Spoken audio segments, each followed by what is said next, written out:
How many did you save? Just like a dream. You did the only thing you could do.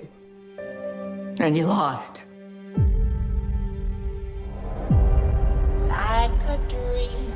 Look, we're still in this thing. The day you walked away. But we have no idea what we're dealing with. Unfortunate.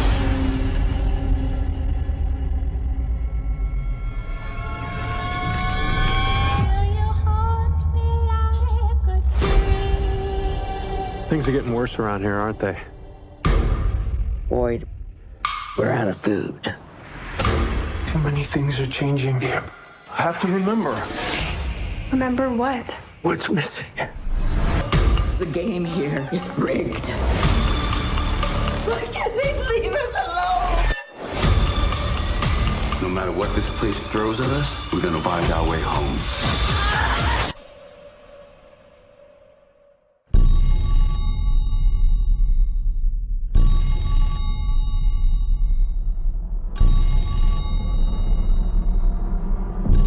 Everybody just talks about how afraid they are of dying. Well, I don't think that's the worst thing that can happen to you here.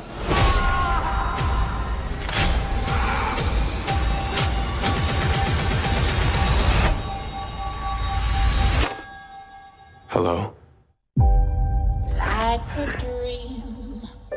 You looking for these? Into my life. You can't save them all. But things are really hard than you see. Everything's a system.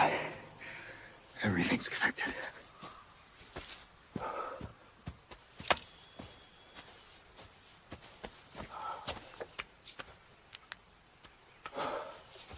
Everything's gonna be fine. Everything's gonna be fine. Fuck my life!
Here we go. Ladies and gentlemen, welcome back to another Fromville Hour. And now that the less than stellar season 2 finale of House of the Dragon has passed, we are looking forward, not backwards, and we are diving full force back into From and the Fromily and Fromville and everything else that comes along with it. And I cannot be more excited for this third season, and in particular, my favorite character storyline, the one, the only, the magnificent man with the cat shirt, Jade. All right, ding-dongs, it's almost go time. Anybody fucks this up, you spend a night in the box.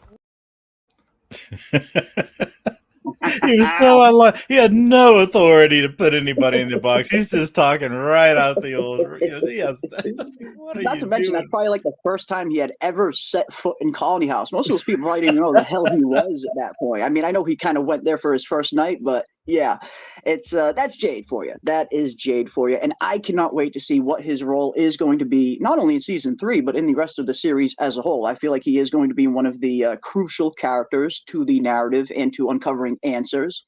And I just cannot wait to see where his story goes this season and beyond. And we're going to talk a little bit about that tonight. And of course, a little bit later on, we are also going to dive into your guys' fan theories for season 3. A couple of you have written out some very extensive outlines for where you think season 3 is going to go. We are going to dive into some of those tonight, and whatever we don't get tonight, we will definitely finish next week. on our next Wednesday show. We are definitely going back to going live every Wednesday and Saturday. Back to kind of our usual schedule, Wednesday and Saturday night. But welcome one, welcome all. Raven, are you ready to dive back into Fromville, and are you looking forward to season 3? Oh man, I can't even put into words how much I wish it was September 22nd, because I do. I mean, I enjoy House of the Dragon, and even when the season it wasn't so overwhelming, I love the world, man. I love immersing into that world and seeing it portrayed. We've read about it, and then we get to see it realized. We get to see it visualized, and like, oh, okay, yeah, I can really dig it. I just watched the first 9 episodes of season 1 with a friend of mine. And man, it's going to be so nice to be back in that world. And I really gained, and this is probably, I mean, between the number of times we watch the episodes for the show, just doing, research and taking stills of the screenshots and whatnot. We've seen this probably a dozen times easy. But it's still going back and watching it all together, man. It's so nice to get back into that world from the claustrophobic. Just some of the one of the early scenes when the RV is on its side and Christy has to slide down past that tree branch into through the broken window down in to try to help Ethan. That claustrophobic feeling and how much they did so much, the set designers and all that. They did so much with a microscopic budget. They're not pulling $25 million an episode from HBO. They're not pulling HBO money, man. I just fucking love this show, I think they're putting out an even better product with a fraction of the budget. Yeah. And the people, another thing, the people look like people, they're, you go through Colony House and you're like, there's a fat one. Oh my God, look at that. But guess what, it's man? Everyday blue collar workers that you would see on the street. Exactly. Yeah, they don't have the Hollywood veneers, that throws me off more than anything, man. You see somebody in medieval times and then they've got the Hollywood smile. Yeah, it's like, fuck off. No, it's such a realistic and very kind of insightful look at kind of our society today, because like you said, a lot of shows these days, whether it's set in the future, medieval times, or even present day times, sometimes casting directors look for the most beautiful men and women they can find. But that's why I've always been, really drawn to to shows like this, even going way back to early days. Like you look at the first Alien movie and you look at the crew of the first Alien movie. They're your average, everyday blue collar workers. And that is what most of America can, identify with. That's what most of America is at the end of the day, not the 1%. Right. So yeah, I really like From. It kind of, like you said, you got a great mix of exactly the kind of people that you would see in just everyday life, and it does kind of add to the realism of From in and of itself. Yeah, you can see Donna and Dale pushing a cart through Costco, arguing. Easy. But Hollywood, they'll put like a smudge of dirt on Gal Gadot's cheek, and that's supposed to make her a peasant or something. That ain't how that works. Jade is the exact kind of person that I would run into every single time I go into my local dispensary, my local cannabis dispensary. Like, these are your everyday people. Even though he's a tech billionaire, he still is very much like your everyday stoner. But yeah, no, I'm looking forward to it, man. The extended hiatus, of course, has been keeping From away from us for a little bit longer than it originally would have. But looking back now, I'm actually kind of glad for the schedule the way that it played out, because we got House of the Dragon and then From right after, instead of getting both of them at the same time. So yeah, I'm pumped. I cannot wait to dive back into Fromville. I think it is certainly my favorite TV series that is currently running. And I am looking forward to seeing what everybody else is looking forward to, what you guys think is going to be happening in season 3. And speaking of the chat, we got to say what is up to the awesome chat so we can find out just exactly where you guys think this story is heading this year. But first, we got Michael DJ, who is gifting a membership. Thank you so much, Michael, for the gifted membership. Appreciate it. Julie Barbara is the recipient. Welcome, Julie Barbara. Good to see you. Welcome to the channel. And by all means, do not hesitate. Dive into those custom From emojis. And I will definitely be upgrading the From emojis. Now that House of the Dragon is over, I'll probably replace a few of the House of the Dragon ones with some awesome new From emojis. So I will definitely have that up and ready for the next stream. We got Strega450. Thank you so much, Strega, one of our newly awesome members of the Fromily. Strega was watching House of the Dragon with us, and we've been trying to put out the word from just about every stream we do between me, Ravener, Snug, Aldous, Kayla. We love House of the Dragon, but From is just one of those, for me anyway. I don't want to speak for them. For me, From is it just has an extra layer of excitement because it doesn't have source material and it's just a completely new and original story. So we have been shouting this show from the rooftops for as long as we could remember, and I'm so freaking happy that it seems like a good amount of House of the Dragon fans that had been watching our House of the Dragon streams this year seem to be getting into From and seem to be loving it. Like Strega here, I know Ando is diving into it, a few others in the Discord, which is awesome. I'm glad you guys are diving into it. I'm glad you guys are enjoying it, and it really is. Love how welcoming this community is. Thanks, man. And that's one thing. I mean, the From online community is definitely one of the more welcoming communities compared to some of the other fandoms out there, without a doubt. Yeah. And I mean, like we don't really hassle you guys about liking and all that stuff. If you subscribe, then you can get notifications, then you'll notified when the show's on. That's good for you. But spread the word, man. And the thing about it is spread the word about our show, but also spread the word about From, because it is a microscopic show and we have been on hiatus, or the show has been on hiatus for way too long because of the strike. So they got to regain some of the momentum they were just picking up in season 2. So, and again, man, that's one of the easiest recommendations you can make if you're worried about making a recommending the show From, and what if that person doesn't like it? Man, nobody doesn't like From. Everybody likes it. It's mostly not. One of the easiest recommendations you can make, one of the safest recommendations, and people will be thanking you. They don't just become, it's all right. They become super fans. Easy. Yeah. And that's the thing about this show. Like the way that it's structured, it does. It kind of just pulls you right in. I'm sure there's plenty of just like regular casual viewers of From as well. But it seems like a good majority of this fandom, they love doing the stuff that we love to do, deep diving into every little frame that we get of these trailers, of every little episode, trying to find the deeper meaning behind things. A big portion of the From fandom seems to be loving that aspect of the show. And that's something that From offers that not many other shows do, where you have this whole other subsection of the show. There's watching the show, which is great.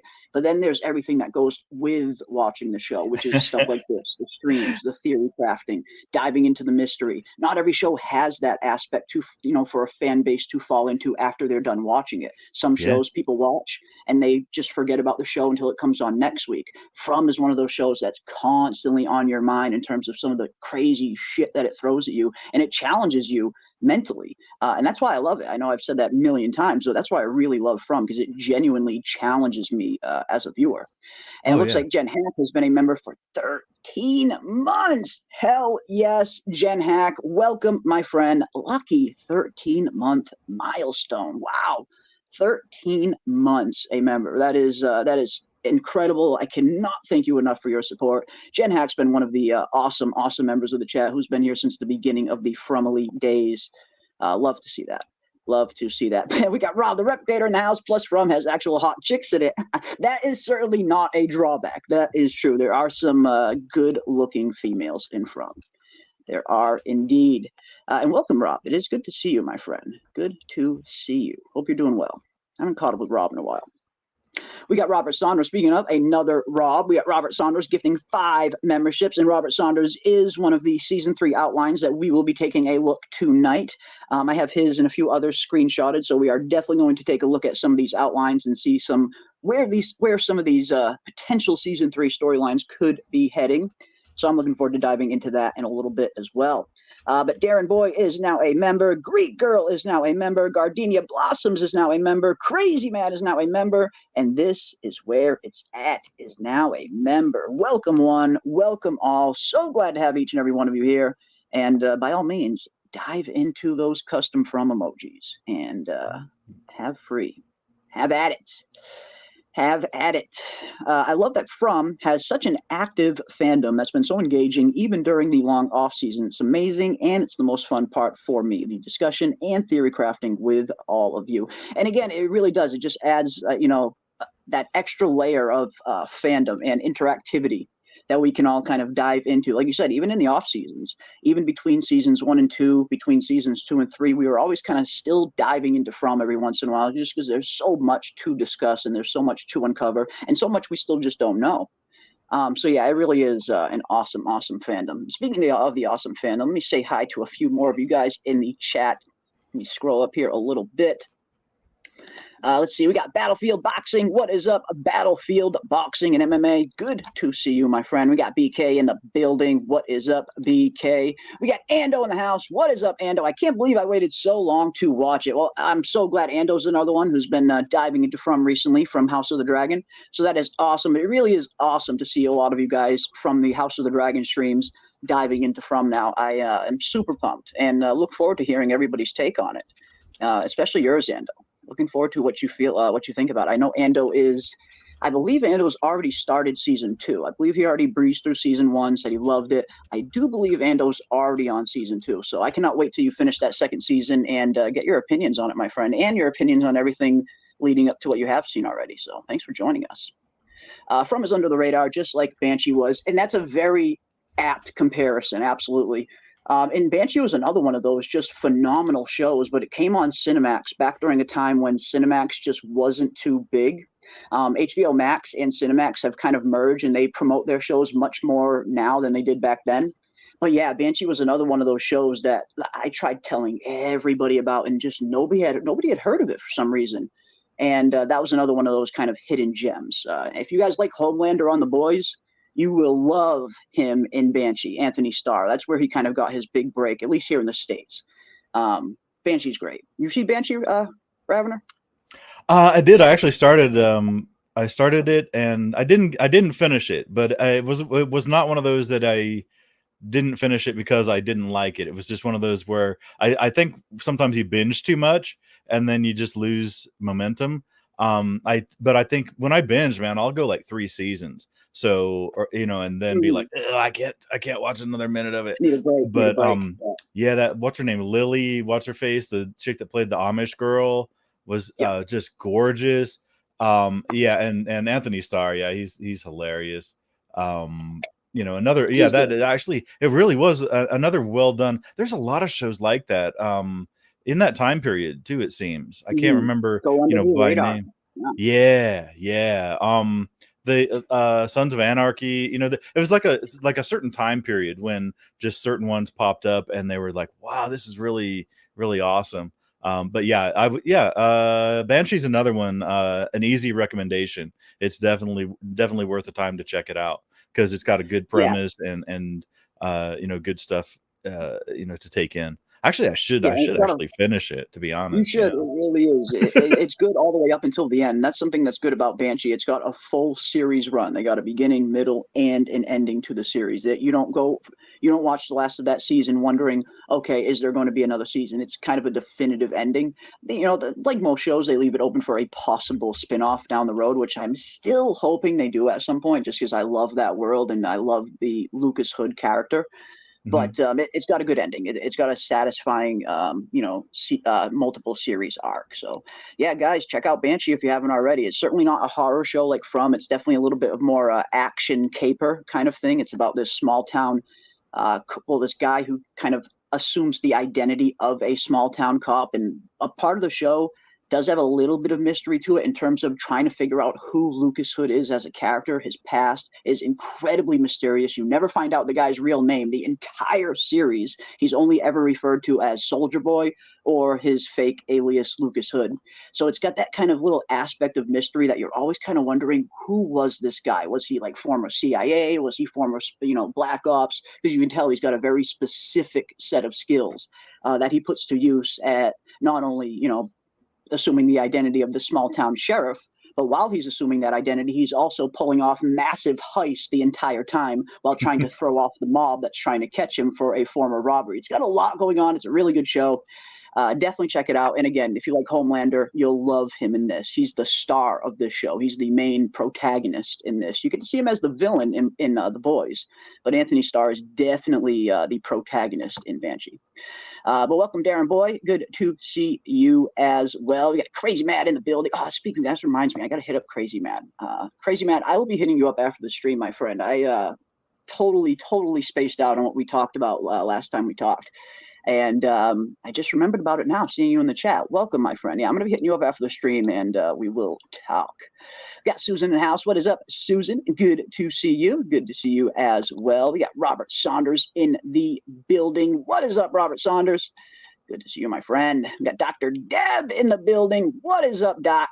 Always good to see you. Welcome, welcome, welcome. Got SL Rhodes in the house. From has the best community as well. It really does. It really does. I love the House of the Dragon community as well, especially the House of the Dragon community that has hung out here on this channel. But if you venture out into other portions of the House of the Dragon phantom, you know, like I always try to tell everybody, stay away from the House of the Dragon fans on Twitter. They are nasty. They are vile. They are just mean-spirited.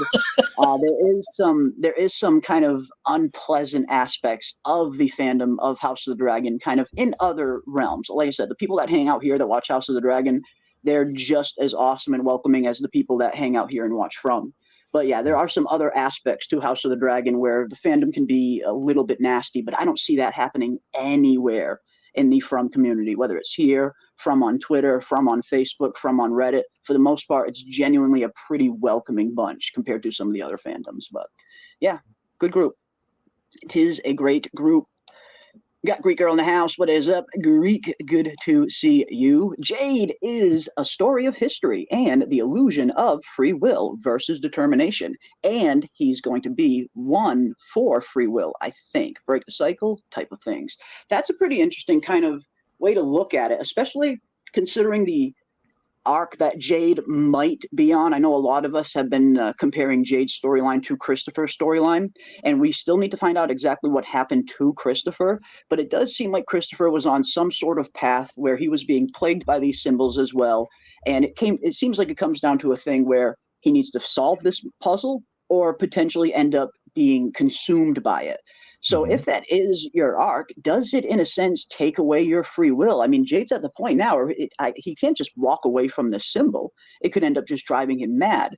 So yeah, that does make a good point when you kind of break down the essence of Jade's storyline, Darren Boy. And I kind of like what you're saying there, because in a sense, Jade really doesn't have as much free will as some of the other characters might have. He's kind of bound to this symbol now and determined to figure out where it leads and what it means.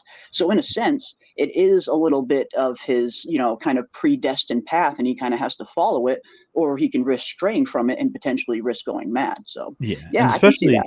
Yeah, especially from where he started, he was the farthest one. Because I mean, trying to explain to everybody, hey, you have to be indoors by nighttime because monsters will come out and kill you. That's a tough pill to swallow for everybody as they're getting introduced. But Jade was the farthest one. He was in complete denial. He thought it was an escape room. He thought Toby had set him up, and that it was. So he was the farthest one from being a believer. And he's, you know, being the tech guy working on algorithm, you know, quantum algorithms for whatever. You know, he's lives in a world of like objective reality, logic, figuring things out, and then he is confronted full on in the face. Yeah, from the minute he's in the minute he's in that root cellar and he sees the guy under the boulder and falls down, looks up, and that's his first introduction to that symbol. He's, you know, that he got confronted full in the face with the supernatural, with things beyond logical explanation. So to see him like on that path from like utter denial to, you know, he not only does he have to accept it, he has to embrace it, you know, or else he's gonna, you know, I think we're postulating that he, you know, it'll consume him. I absolutely believe it. I think that's what happened to Christopher. I think Christopher is probably was in less of a mental state or less of a mentality to be able to cope with such a thing. I mean, you know, if you're not in a way, like when stuff like that comes to you, Jade has problem-solving skills. You know, you have to have those kind of problem-solving skills to achieve the level of success that he has achieved in his given field. So yeah, maybe Christopher just wasn't up to the task. Maybe Jade will be. It was something that afflicted Christopher that he didn't have the skills to cope with. Jade, you know, he sees it as a challenge. I mean, even down to setting, like drawing the symbol in bottles on the floor of the bar. You know, it's, you know, he realized that's in his mind and that he has to do something with it. And here we are. We leave him in the caves at the end of season 2. They didn't resolve that, so and here he is above ground in the trailer. So he's got to get from A to B somehow. We know he gets out Something of has the to happen. caves. Yeah, so super he gets out of awesome the though. caves. And then he actually, but it seems like only some people are given that supernatural thing. Like Ethan can see the boy in white, Victor can see the boy in white, And we hear, but other people, and we hear Fatima kind of speak on that with Elgin, where some people are just affected a little bit differently by this place, where it seems like some people are just able to kind of tune into that supernatural frequency aspect of things that are going on here, like you said, with the Ethans and Sarahs and such.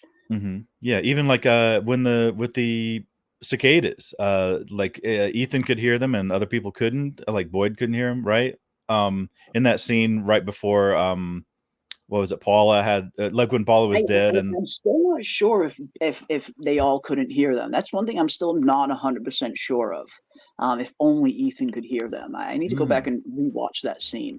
Because I thought they all heard them. I thought just by the look on everyone's face, I thought they could all hear them, but I could be wrong. I have been wrong in the past, so I'm not afraid to admit that. Okay. But yeah, I don't know. I could be wrong. Yeah, and I don't recall specifically, but it just seemed to me in that scene like some people were kind of like I don't know if somebody was reacting to the sound of them, and then other people were wondering what that person was reacting to, like they didn't hear it. I wasn't sure, but it's one of those, when we rewatch it, it'll be easily. We'll get the answer. It's just been so long. I didn't get through season 2 with the rewatch quite yet. So. No, I haven't finished rewatching season 1 right now, and we are going to do a season 2 rewatch party in the Discord. I'm trying to breeze through season 1 real quick, and if anybody wants to do the same, if you guys kind of want to breeze through a rewatch on season 1 on your own time, we'll probably try and start the season 2 rewatch parties in the Discord probably next week at some point. But yeah, at some point we are going to do a season 2 rewatch in the Discord, and we can dive back into Fromville. It's been a while since we've watched any episodes here. Yeah. We got Taryn here as well. I just wanted to drop a theory for you, Jeremy. I love theories.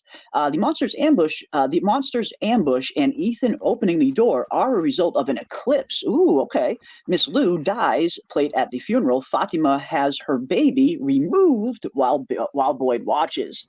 Oof, yeah. That barn scene is definitely one of the. I have to imagine that barn scene is probably one of the scenes that most of the fandom is dying to wonder what is going on there, simply because it's the first footage we kind of got of season 3. But no, that's interesting. We have kind of played with the possibility of an eclipse potentially happening at some point, considering how things operate here. And yes, you just think about how devastating an eclipse could potentially be.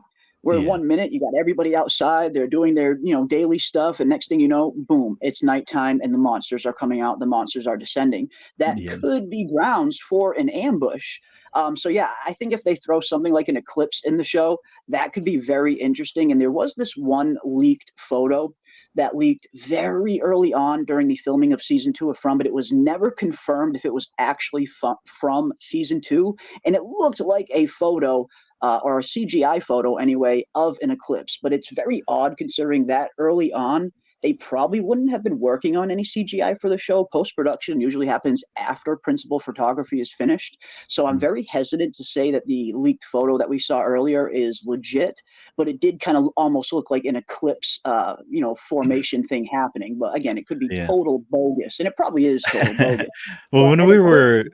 An eclipse would be devastating, though. Yeah. And when we were applying like vampire rules to the monsters, like they could only come out at night, and then we're trying to square that with the massacre, the Christopher massacre, when Victor was a child. But like, how could all those people get caught out? That's the first time we talked about it. Yeah, maybe there was an eclipse back in '78. Yeah, because otherwise, how would all of those people be out in the street, ripe for an ambush? Because that was, of course, that was before Boyd, that was before the Talismans. So there's no way. Prior to Boyd and the Talismans, according to Donna, people were just hiding in the bushes and like in the storm cellar and wherever they could, hoping to last the night out. And even as the night went by, like even when they were in the storm in the root cellar, they could hear people being caught and Yes, ripped to when shreds. Boy was down there with his first night there, just after Cautry just gets him down there, you can hear screaming going on in the background, so you could tell it was almost like a nightly killing fest. But some people survived; they never got everybody. And didn't But that Cautry night, say that they lost more people in a day or in a week or something than something like that? Yeah, they used they used to lose a lot. And yeah, it's like you said, but they would always have some survivors in terms of all the different hiding spots that they had. It seems like while they had casualties almost every night, some of them at least would survive. Yeah. But yeah, that like you said, that 78 massacre, it seems like everybody went. Everybody, at least for maybe Victor and Eloise. And maybe, well, it seems like Victor's mother might have even died that same night as well, if Victor is to be believed. Yeah. So yeah, what led to that? What led to this night being different from all of the other nights? What caused this circumstance of events to be devastating enough to wipe out the entire town on this specific night? What happened? Yeah. I So don't know. I think I like the eclipse ideas though. yeah, Taryn, hang on to that one because that is yeah. I mean, like that if one. we're looking for I a like way to that one. turn day into night, at least for a little I bit. like it. Yep. Yeah, And I wouldn't bet against that one. Yeah. Yeah, let's continue on it though as well. You know, and maybe like you said, we've been wondering what exactly is causing Ethan to open up this freaking door in the middle of the night. By now, even though Ethan is a kid, and you know, kids seem to be a little bit more susceptible to being influenced by these monsters, as we saw happen to Megan in the very first episode. Ethan is one of those kids where he is smart enough to know by now the dangers of this place and how the talismans work. So for Ethan to open up that door the way he did, it was a bit of a shock. And I know one of the earliest theories that we were kind of, you know, throwing around was maybe the monster was mimicking Tabitha's voice. You know, we know Tabitha is missing. Ethan's probably missing his mother. He hears his mother's voice at night at the door. You know, his first instinct as a kid is going to run to that door and maybe open it. But maybe something else is going on there. Maybe some kind of eclipse came in, and that's why he felt so comfortable opening the door. Maybe he didn't even know it was nighttime yet. So I do like that theory too. I like that aspect of that theory, Taryn. Okay, That is right. very interesting. Yeah. Maybe maybe it was 2 p.m. Maybe they just walked in, so Yeah, it he was full thought it was daylight. midday. Yeah. But the lights are on. That's another weird one, though. Why you would? I mean, because normally, like when you're in, even when there is an eclipse, you would. But again, man, eclipses aren't.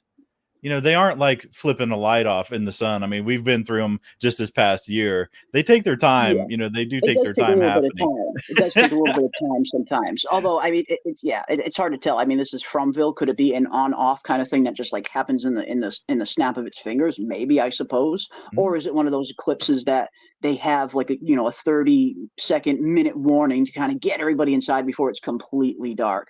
But who knows? At this point, I really hope we see an eclipse. I really hope we see an eclipse on the show now after all of the really fun theories that are kind of surrounding them. Let me get to these super stickers. We got 2 awesome super stickers from Strega. Thank you so much for these super stickers. The first one is a gold coin. Awesome. And the second one looks to be a chicken. Is that a chicken? Is that a superhero With a cape. chick? Is that a chick with a cape? It is. It is a superhero baby chicken. I love it. I absolutely love it. Thank you so much, Strega, for the super stickers. You've been such a big supporter of the channel. I really can't appreciate everybody enough. You especially. You guys have been great. Here's a glitter bomb for Strega. Let's get a glitter bomb out for Strega. Glitter bomb. Thank you so much. Thank you so much for the support. You guys have been great. What if it's Tabitha calling Jim in the kitchen scene? Ooh, Justin Pearson. I like that. I like that. Now, when I first saw that scene, that shot, my thought kind of instantly went to the voice that Jim hears on the other end of the radio at the end of season 1. Could this be that exact same voice that is calling Jim again?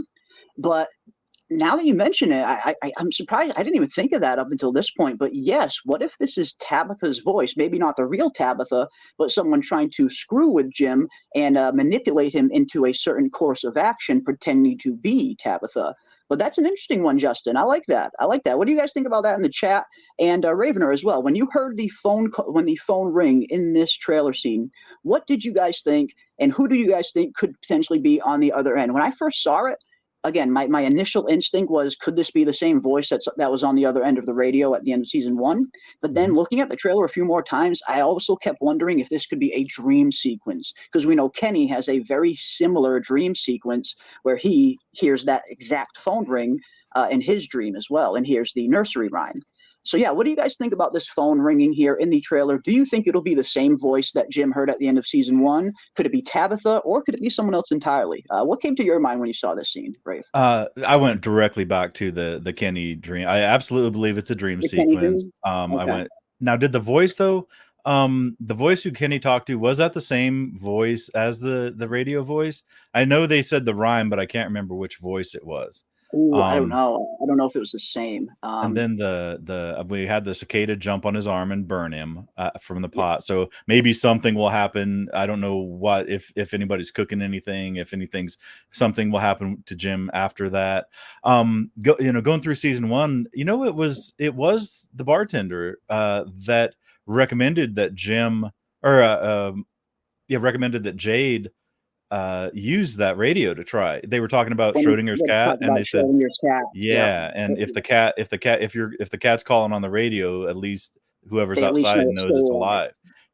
So, and that's why I think that really led a lot of people to think that it was the bartender who was the voice right up until he was dead, the voice on the radio. Right up until he ended up dying. That he shows to Tabitha, indicating that he might be one of the few that might know she's actually digging something, because he showed her the tools. So yeah, Tom was a major suspect at first, even though the voice sounded nothing like him. He was still a major suspect at first, for sure. But yeah, I think it was a dream sequence. I'd like to see what other people think is going to happen with this one. I think we'll get the voice. I think we'll get some cryptic saying out of the phone, and then something weird will happen, something jump scary or strange. Man, some of the best jump scares we had last season were dream sequences and stuff. And I think it kind of just dawned on me, because I was going through, as I was watching season 1, I was like, there's a lot, there's suspense, there's tension, and then there's the jump scare, that the horror, whatever. I think, and I was like, why did they miss so bad on season 2? I think they were going for one thing that is kind of gross. Well, actually, I saw a spider as I was getting my drink ready for this episode, and I was like, that might be it. They having cicadas crawl out of people's mouth. I think they were going for almost like a phobia, like a gross out phobia, like triggering people's phobias, because nobody wants, cicadas are ugly to begin with, and having them crawl out of your mouth will probably give, that is a thing of nightmares. Well, they did have that whole phobia marketing campaign before season 2 started. I don't know if anybody remembers, before season 2 actually aired, if you look at the From Twitter account, every week they were tweeting out a new bio about a different phobia. They were highlighting a bunch of different phobias before season 2 aired. One of them was, of course, the arachnophobia, the fear of spiders. So who knows? I mean, maybe there's a little something more to that. Maybe that was more than just a marketing ploy. Maybe that was a foreshadowing of one of the themes that they might be weaving into season 2, kind of playing on people's phobias. And it's possible. I mean, it is a big fear that many have. That's for sure. Yeah, and I mean, I'm not afraid. Like, I can look at I'll look at a cicada. I can look at him. But that's the thing. I mean, me and spiders have a non-aggression pact. If you're not on me, you're fine. I'll leave you alone. You stay on your side. It's like Lost in the others. You stay on your side of the island. I'll stay on mine. You cross that line, you're getting squashed. You start crawling on me, it's game on. But no, the Movie Guru, and welcome, Movie Guru. Subscribe to the Movie Guru if you guys haven't already. That is also another From content channel. I think the townspeople are just dumb sometimes and do dumb stuff. This is a very real possibility as well, because we have seen people do incredibly stupid things when they are afraid. Not just in the show, but in real life. That is a very real thing. People do incredibly dumb things when they are ruled by fear. We saw that with Dale in season 2 when he stabs Ellis. Dale in that moment is completely ruled by the fear of the food shortage running out, and he feels these new arrivals on the bus are a threat. and he lashes out and ends up stabbing the wrong guy. So fear does make people do incredibly irrational things. And again, living under these kind of circumstances in this town, just knowing what they know, knowing what they're living with on a day-to-day basis, that is more than enough to make people kind of maybe do some stupid shit every once in a while. And Ethan is a kid too, so it could just be dumb people doing dumb shit. That is definitely possible. Definitely possible. Yep. Well, I was thinking about. Sorry, go ahead, please. Oh, I was gonna say, I've seen, in the trailer, and of course, we have and will continue to go through frame by frame on the second trailer. But when Fatima is having her blood come out of her mouth, where we believe her teeth are coming out, it reminded me of remember when the one jump scare in season 2 when they were cutting during Smiley's autopsy and he sprang to life or screamed or whatever, and then his hand went down and they showed a human tooth roll away, and then in the back tooth. It looked like he dropped a human tooth. That was very strange. Yeah, but this is another thing that I'm seeing a lot, and it's happening a lot, is there's things that we focused on that that were front and center in our minds while we were watching it this time, that I think the things in the background are going to be the things that we disregarded. Are now going to be important. And there's 2 instances. One of them, and this is not one of them, but I'll bring up the second one in a minute.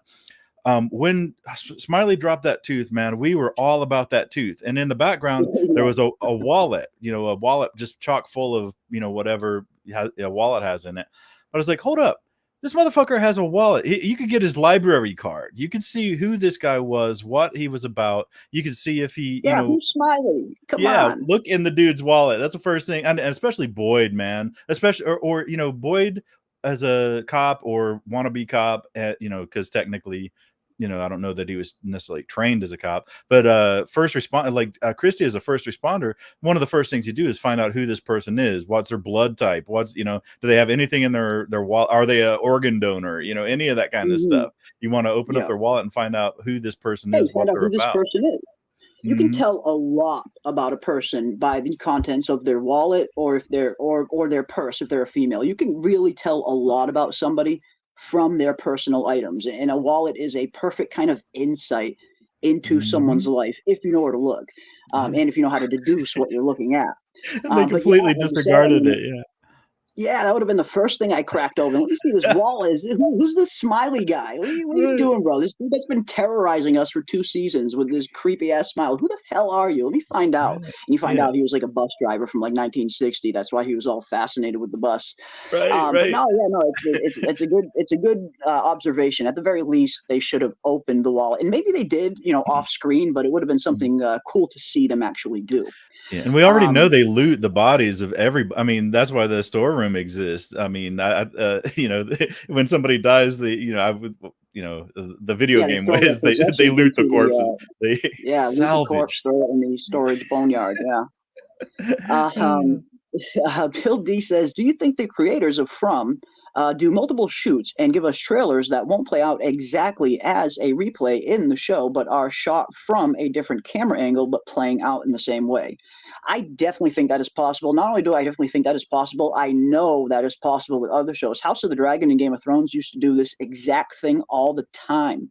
I used to see very clear, specific shots in almost every Game of Thrones season, and I always used to look for those exact same shots when the trailers would come around. But then when that scene would come around, it would be that shot from a completely different angle. They did this with Jon Snow in particular so much during the first 3 seasons, especially if you look at a lot of the trailers for the first 3 seasons of Game of Thrones. Look at a lot of the Jon Snow scenes of him beyond the wall, when he's going ranging with the Night's Watch, when he goes and joins Mance Rayder's camp.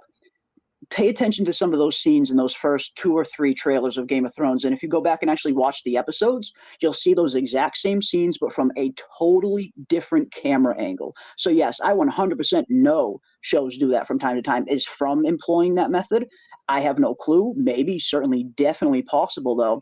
But it is a good way to kind of throw the audience off. Show them a trailer of scenes that are going to be in the real episodes, just at slightly different angles at time. It's a really, really brilliant way to kind of throw the audience off, so they don't exactly know what's coming, or so when they see what's coming, they won't know it's coming.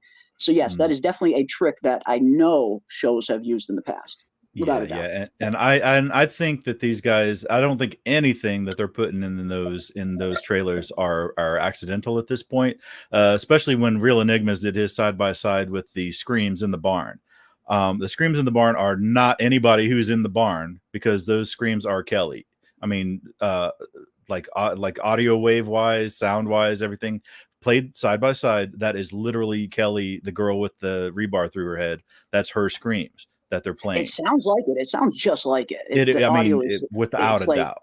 You know, it's super similar. Yeah, the audio alone. So I think that whoever it is, and I think they did that on purpose, because now we have absolutely no idea who is in the barn. It's not a reused scream of Sarah. It's not a reused scream of Julie. It's not a reused scream of Christy. It is I mean, I'm satisfied. I saw his video where he played them side by side, so close together. They were literally, you know, exactly the same. So they used a reused scream of a dead character just to throw us off.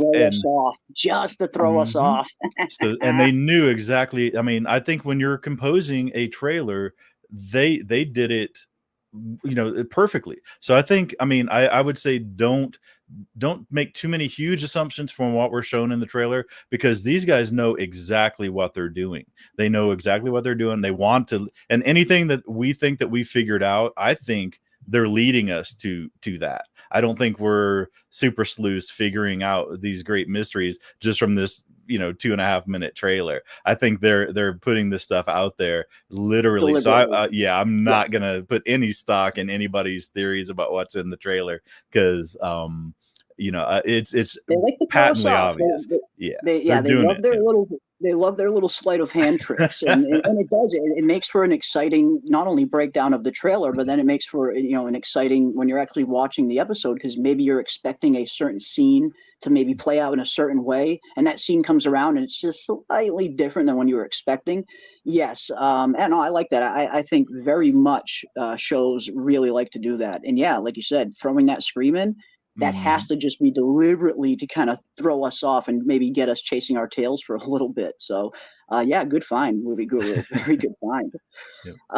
Yeah, nothing seems to surprise Victor besides the trees in the atmosphere. So strange. That's a very good point, Tamara Jones. And I'm so glad you said that, because that's one thing that's been wondering me as well. You see all of this kind of craziness and death and all of this just nuttiness surrounding Victor, the symbols and everything.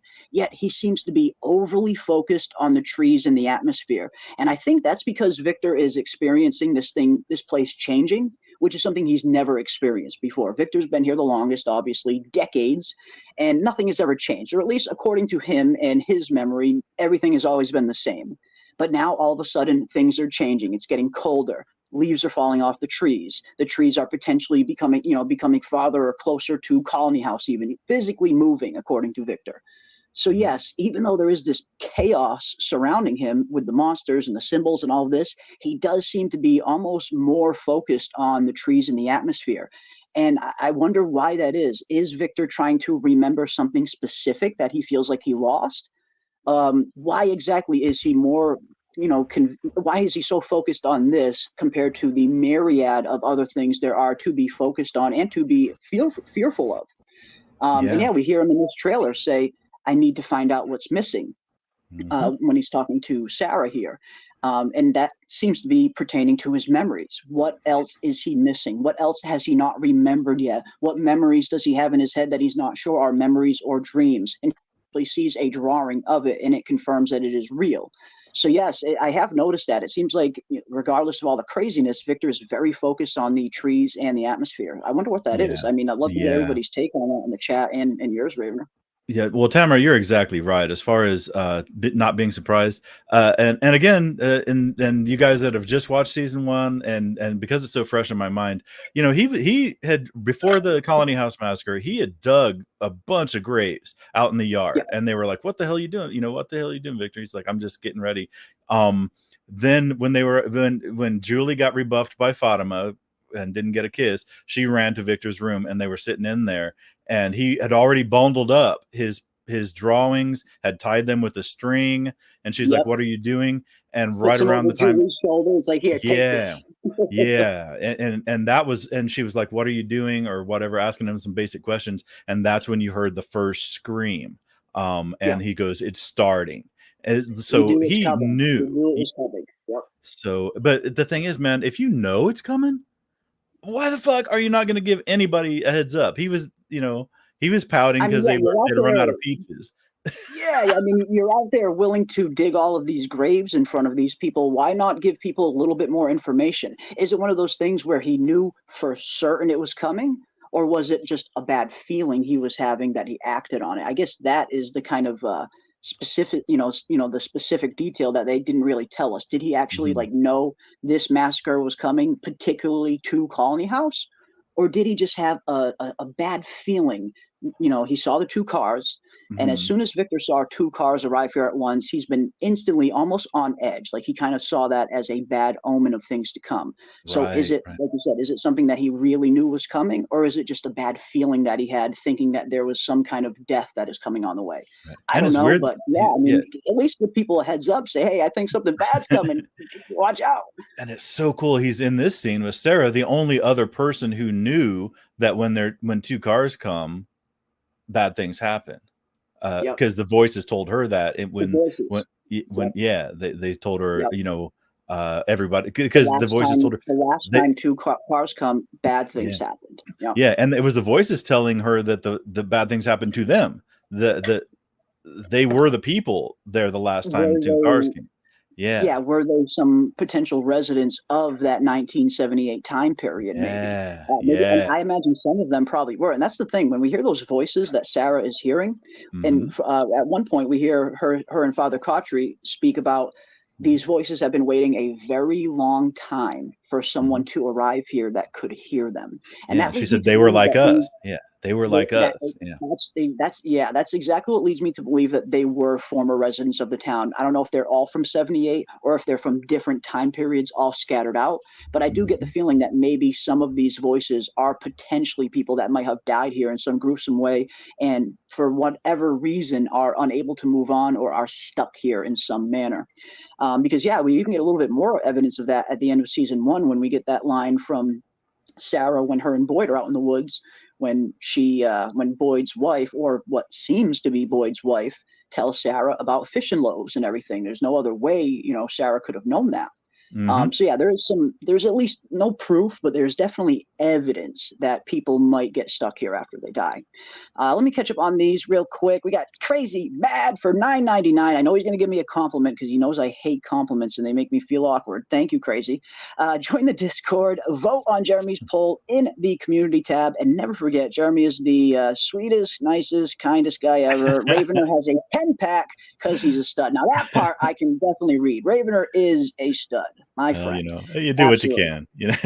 Your body's a temple, right? You look good, you feel good, you do good, right? Yep, absolutely. Feel good, live good, indeed. Thank you so much, Crazy. Appreciate you, my friend. We got Dana Marie, who is gifting a membership as well. Thank you so much, Dana Marie, for the gifted membership. Let me scroll up here. Looks like Carrie is the recipient of the membership. Welcome, Carrie. Awesome to see you here as well, my friend. Always good to see Carrie in the chat. Thank you so much, Dana, for the gifted memberships. I know Dana likes her glitter, so Dana's going to get some glitter. And some glitter. And Crazy Mad, thank you. Of course.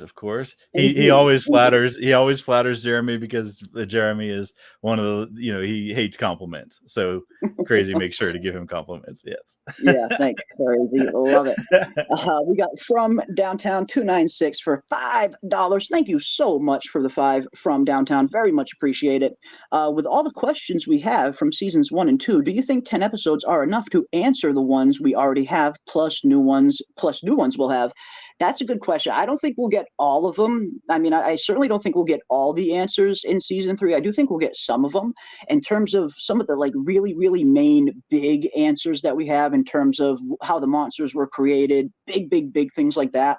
I wouldn't be too surprised if we don't really get a whole lot of that in season 3. But I'm not gonna. It does seem like we are going to get something. I mean, we have seen these statements from the head of MGM and from the creator and writer himself, John Griffin, when he specifically talks about in season 3 the true nature of the town will come into focus, whatever that means. It seems like some kind of answers are on the way, it seems. So yeah, that's a very good question. I definitely think we're going to get some answers in season 3, but as you mentioned, I do think season 3 is also going to present some brand new mysteries and questions as well. I don't think season 3 will just be, a bunch of answers thrown at us with no new mystery set up. So I think we'll get a little bit of a mix of both. I think we'll get some answers to some things, and I definitely think they'll advance the plot a little bit more than season 2 did. But I also think they are going to set up some other new questions for seasons 4 and beyond as well. So I think it'll be a mix of both. What about you, Raven? In terms of answers and new questions in season 3, where you at? Yeah, well, when we were piecing over, kind of almost dissecting season 2, and did many shows about what we need on season 3, and I was always make monsters great again. That was one of my things. That's going to be one of them. But also we went down the line and said there's a lot of little things that they could answer that won't spoil the overarching mystery of the show, but they can give us a little bit of meat on the bone to chew on, to figure out, a little bit of what this is, and explaining like the voice, like Jim's voice at the end of season 1, for instance. That's like the perfect kind of mystery that they could throw. I mean, depending on what that leads to, it could be maybe too big of a spoiler this early. But something like that, maybe just revealing who the voice, or getting a glimpse of what that voice was without exactly explaining who the voice is. Those are the kind of little answers I'm expecting or hoping for. Right. Or maybe showing a little more of what because we still don't know. We're still operating on vampire rules with the monsters for the most part. It's nighttime. Yeah. We know the nighttime works. Maybe explain the talismans a little bit. We know that when they're on the ground, they don't work. We know when they're on the wall, they do work, unless somebody in the house opens a door or window. Then it appears that the monsters can actually touch them, because a couple of times, like at the very beginning in Frank's house, Frank, Lauren, and Megan's house, they made it a point to show the talisman on the wall, and then when Sarah left the clinic open, the door to the clinic open, they made it a point to show it's on the floor afterwards, but on the wall prior, and everybody makes sure that it's on the wall and they touch it, whatever. And it also showed the scene when Fatima protected herself and Ellis in Colony House in that little foyer, that all you got to do is stick it on the wall, and as long as you have a little bit of faith that it works. She certainly wasn't sure it was going to work. But I mean, Boyd tried it in a vehicle, which had never been tried apparently at the very beginning.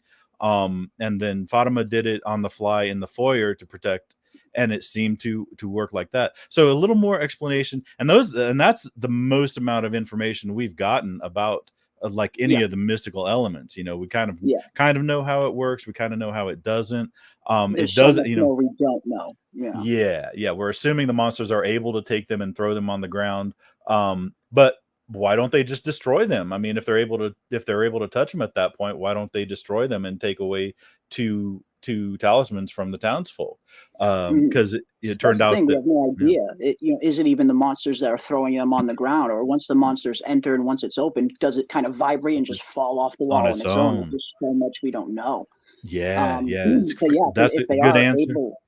If they are able to, like you said, if they are able to physically touch them, why don't they try destroying them? It's a valid question, if nothing else. And there's a lot of little questions they can answer without ruining everything. And I hope we do get those.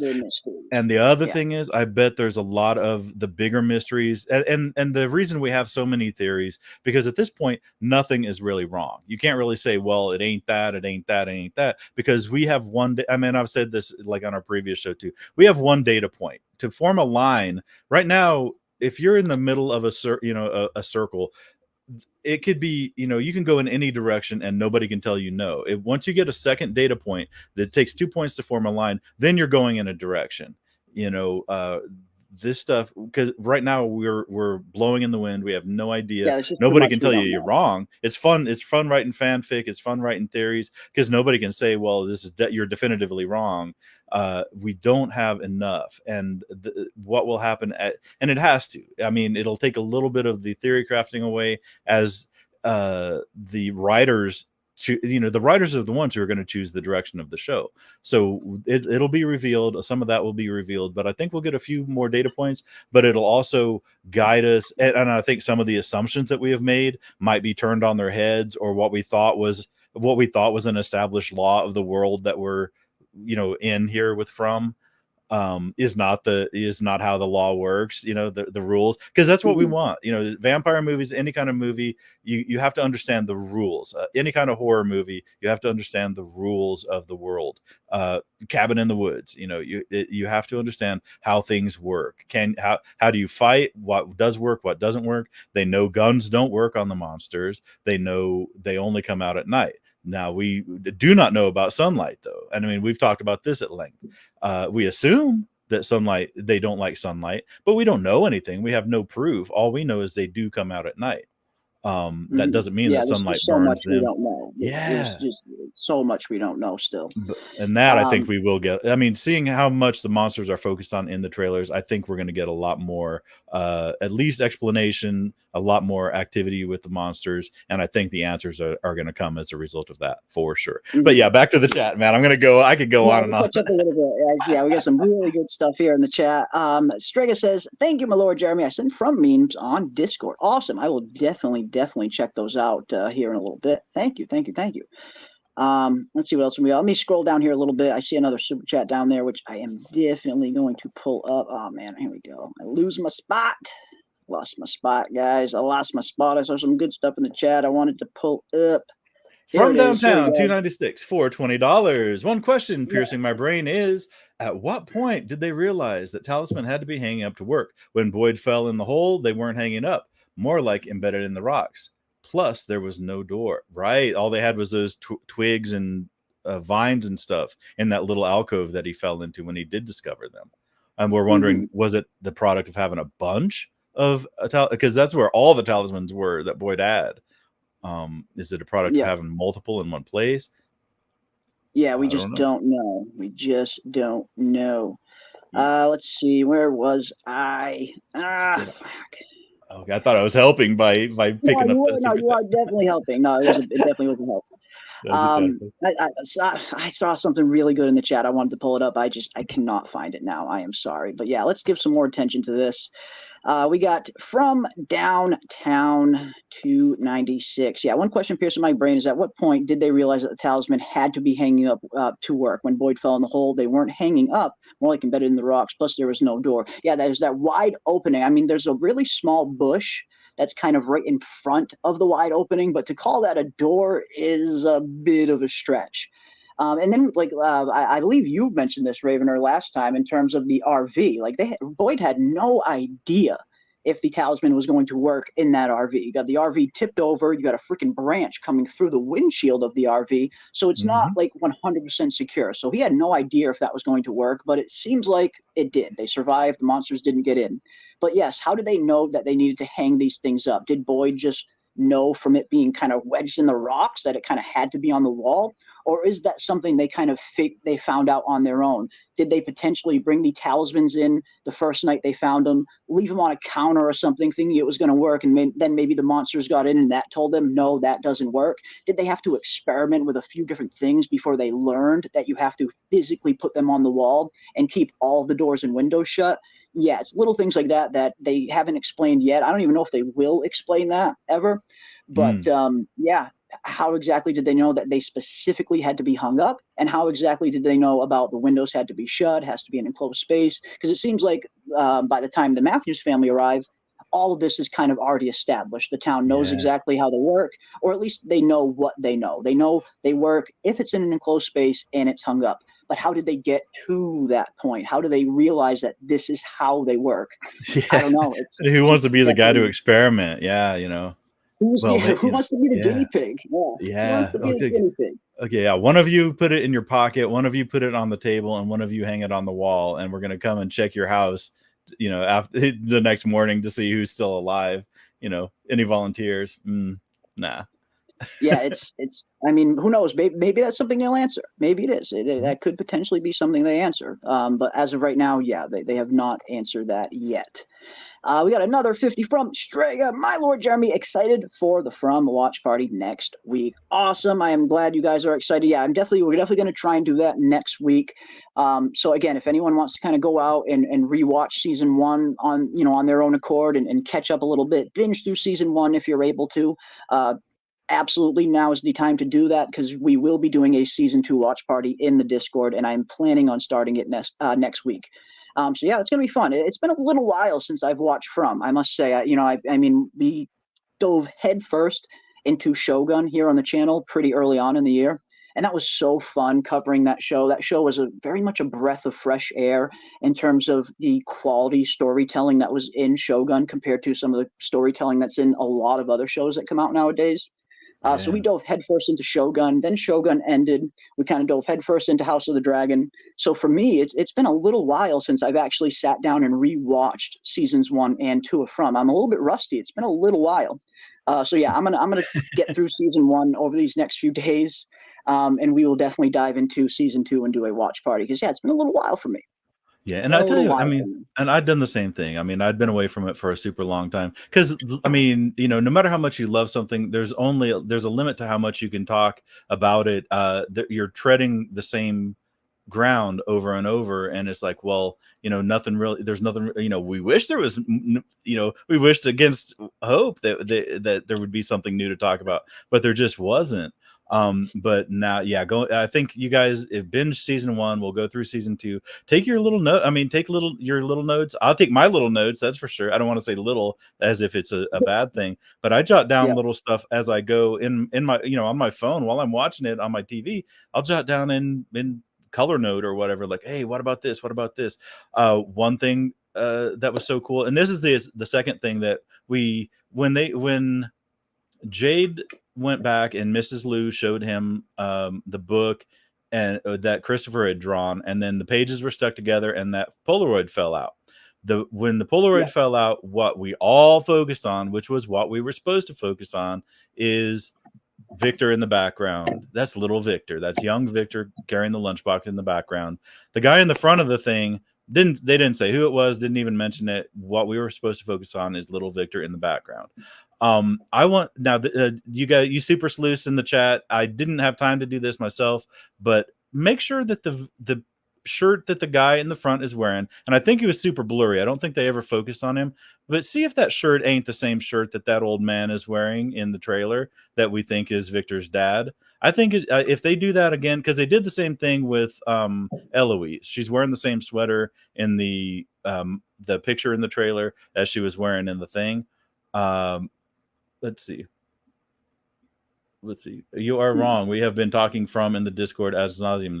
No, I'm talking about on streams, Robert Saunders. I mean, I know you guys have been going crazy in the Discord. No, yeah, I know you guys have been talking about it in the Discord. I was just referring to what we've been covering here on the channel. I haven't had a time to kind of watch From again, because we've been covering Shogun and then we went right on to House of the Dragon. But no, you guys have been killing it in the Discord with all your theory crafting, for sure. But yeah, it's yeah, sorry, go ahead, Raven. I don't know what you're saying. No, I mean, yeah, I'm sorry. I got when my name lights up, I always try to look and no, but I was just talking about the tell the sleuths to see if the shirt is the same in the picture.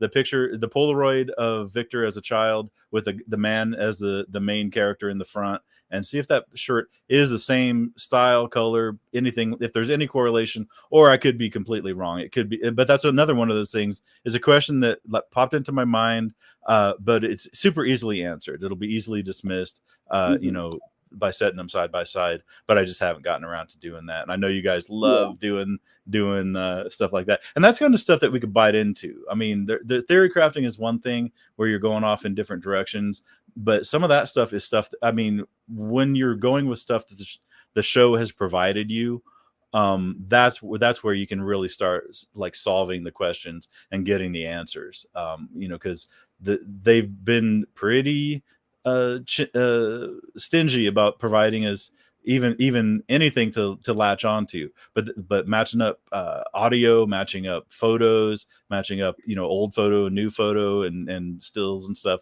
That's where you can really get something to grasp onto that might lead you in the direction that the show is going. So.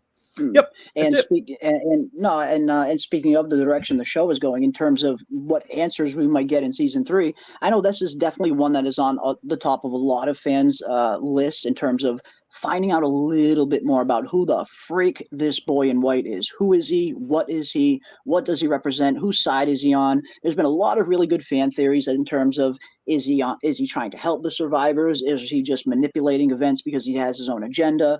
The boy in white is another one of those really big question marks that they could definitely give us a little bit more info on who this kid could potentially be. Those are some of the kind of answers that I would hope they maybe explore a little bit in season 3, even if they don't outright explain everything about the boy in white. I'm not expecting that. But even if they just reveal some other kind of new aspect about him that we didn't know before, that does give us that extra data point that we can kind of go back to some of our theories and maybe by process of elimination, eliminate some theories and focus more on some others, given what we've get in the show, see what lines up with what. But the boy in the white is such a big question mark in terms of what the heck is this kid? What does he want? Whose side is he on? He's incredibly sus. He's shrouded in mystery, just like this show is. Right. So that's one of those things that hopefully we can learn a little bit more as well. Yeah. And I know this one has been going around a lot. I wonder if Boyd will be immune to the monsters. A part of the trailer seems that way. And I don't know if he's immune to them as much as I don't think they want to kill him, at least not right now.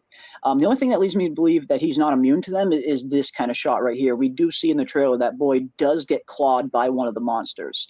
I think I actually have the exact shot where you can actually see the monster's arm clawing Boyd up. Here it is. Yep. We can actually see the monster's arm actually clawing Boyd up here in this scene. So I'm not sure if it's something that Boyd is maybe, I don't know if it's an immunity thing for Boyd or if it's they have a plan for Boyd. It seems like they don't want to kill him. I mean, that first 30-second trailer that we got before they dropped the big trailer, seems like that first 30 seconds was all kind of building that whole thing up to make it seem like they're trying to break Boyd, not trying to kill him. They got him tied up in this barn, arms bound. Easily, I imagine they probably could have killed him, but it doesn't seem like they want to kill him. It seems like they kind of want to break his spirit. And we even hear the cowboy monster say at the end of in the trailer, you said this place wouldn't break you. That's what you said. I wonder if that declaration by Boyd at the end of season 2 was kind of taken as a challenge of sorts. And now they're going to exactly test his words. Okay, you said we couldn't break you. Let's see if we can, let's see if those words are true. So I'm not sure the monsters want to kill Boyd, at least not right now. It seems like they have some other kind of plan. And it seems like they're more focused on breaking him because, like you mentioned in the trailer as well, we get this scene of this creepy waitress handing the keys to Boyd. You see Boyd in the ambulance. He's fumbling around looking for the keys, and next thing we know, there is the monster turning around handing him the keys, saying you can't save them all. It just I get the feeling they're not trying to kill Boyd. It looks like they're more trying to break Boyd. And why exactly are they trying to break Boyd remains to be seen. Is it just from that one line he uttered at the end of season 2 with the whole, when he pumps his chest, you can't break me, which was fucking badass. Absolutely badass, don't get me wrong. After getting shot, after taking out the cicada entity, you can't fucking break me. I love it. All while his shoulders shot to shit, mind you. But is it one of those things where they took that declaration as a challenge, or are they trying to break Boyd because maybe the very act of breaking Boyd does something to this town? Maybe they need Boyd broken. Maybe Boyd's faith and Boyd's strength and his leadership is in some, in some way, some kind of source of strength for the survivors. Maybe they need Boyd in a broken state to weaken all of them. I don't know. It just doesn't seem like they want to kill him. And just like what we talked about taking Katri out. I mean, Katri wasn't a main guy, but he was one of those touchstone characters that kept people calm. And I mean, But this is kind of an ensemble. I mean, Boyd's kind of like the main guy. Lead. Everybody else behind Boyd, they're all kind of. It's more of. I see it kind of more of as an ensemble. But But like Yeah. when we're setting in people's like roles and stuff, like Boyd would be the leader, Donna would be a leader, but The Matthews family seemed to be a huge focal point for the show in yeah, terms of the center of, well, at least from John Griffin, he kind of describes the Matthews family as being central characters to the show. So wherever the show yeah, is I going, can see that. Boyd and the Matthews family seem to be like the two mains, and the rest are kind of like a really good ensemble. Yeah, I do hope there's something more to it than just main character plot armor, though. And I believe with everything in me that it is true. It is kind of strange that Boyd, since he had gotten the worms, how much influence it has, whatever. But he's the only one who's ever been like within touching distance, essentially, of these things.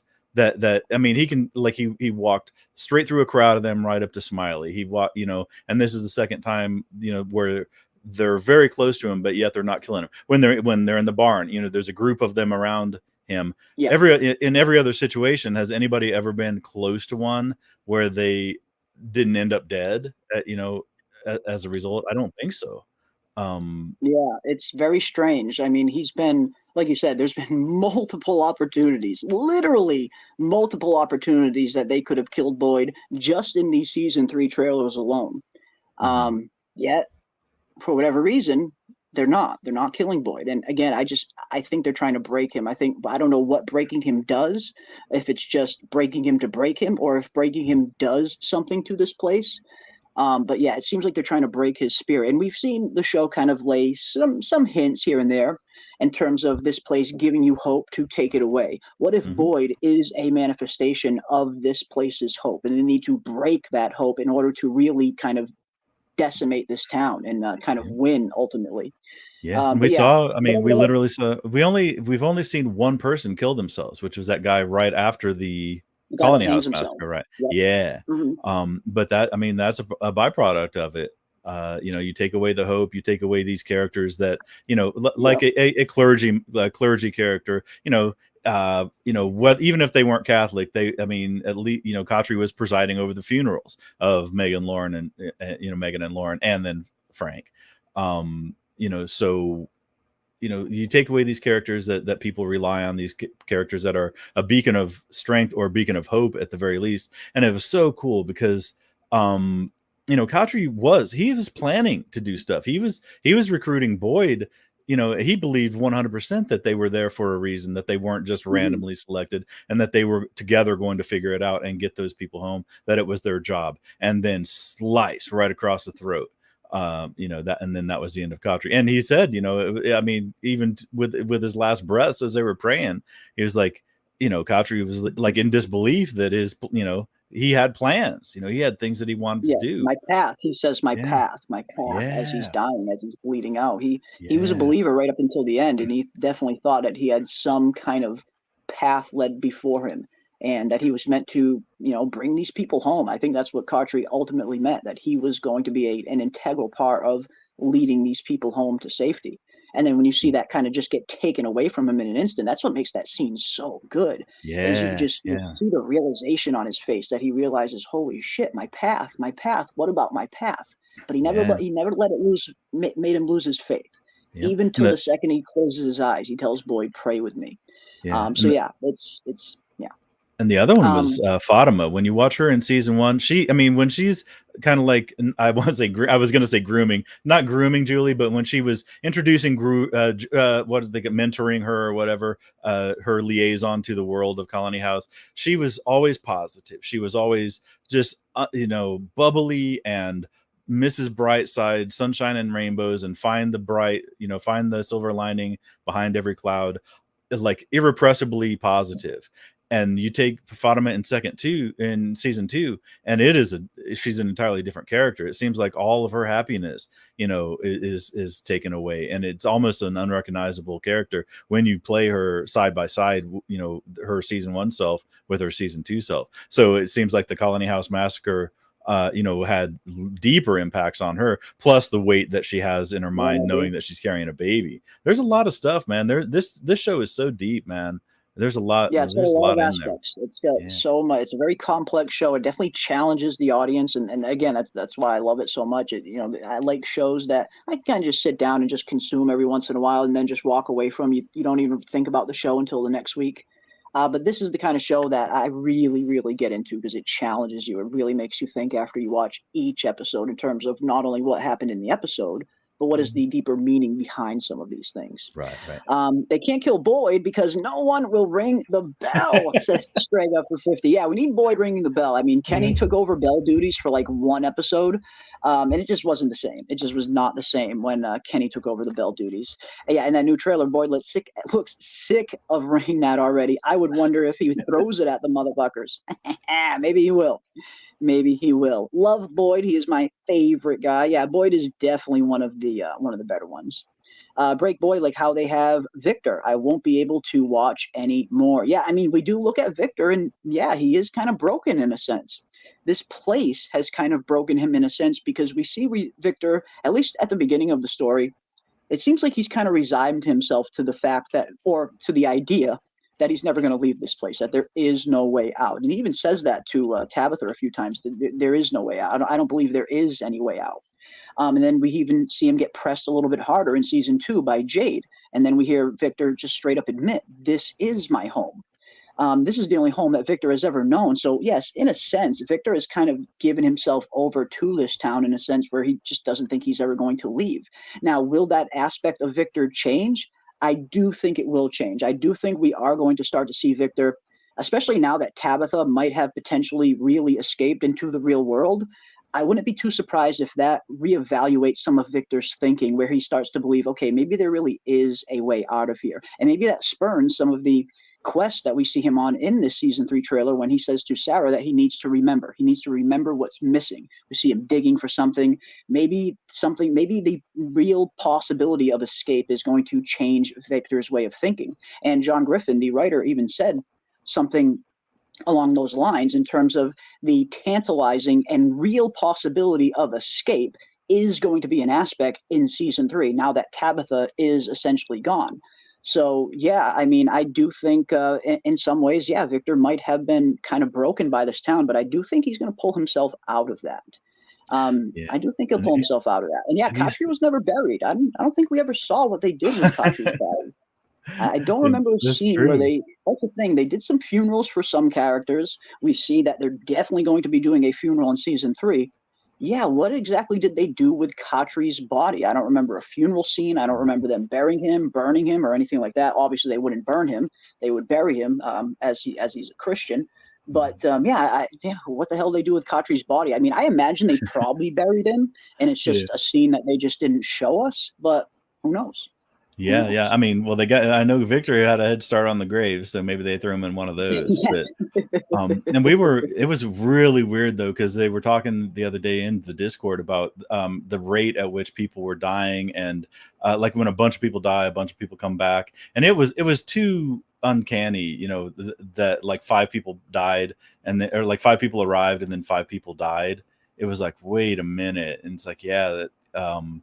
You know, because it was Toby, like the Matthews family, 4 of them came, and then Jade and Toby. Well, Toby died, but then also Megan, Lauren, and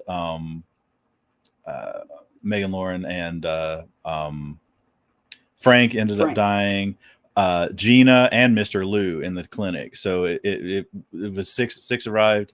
And 6 ended up dying. It was like, wait a minute. And Toby was on the both arrived and died list. It was like, oh, poor Toby.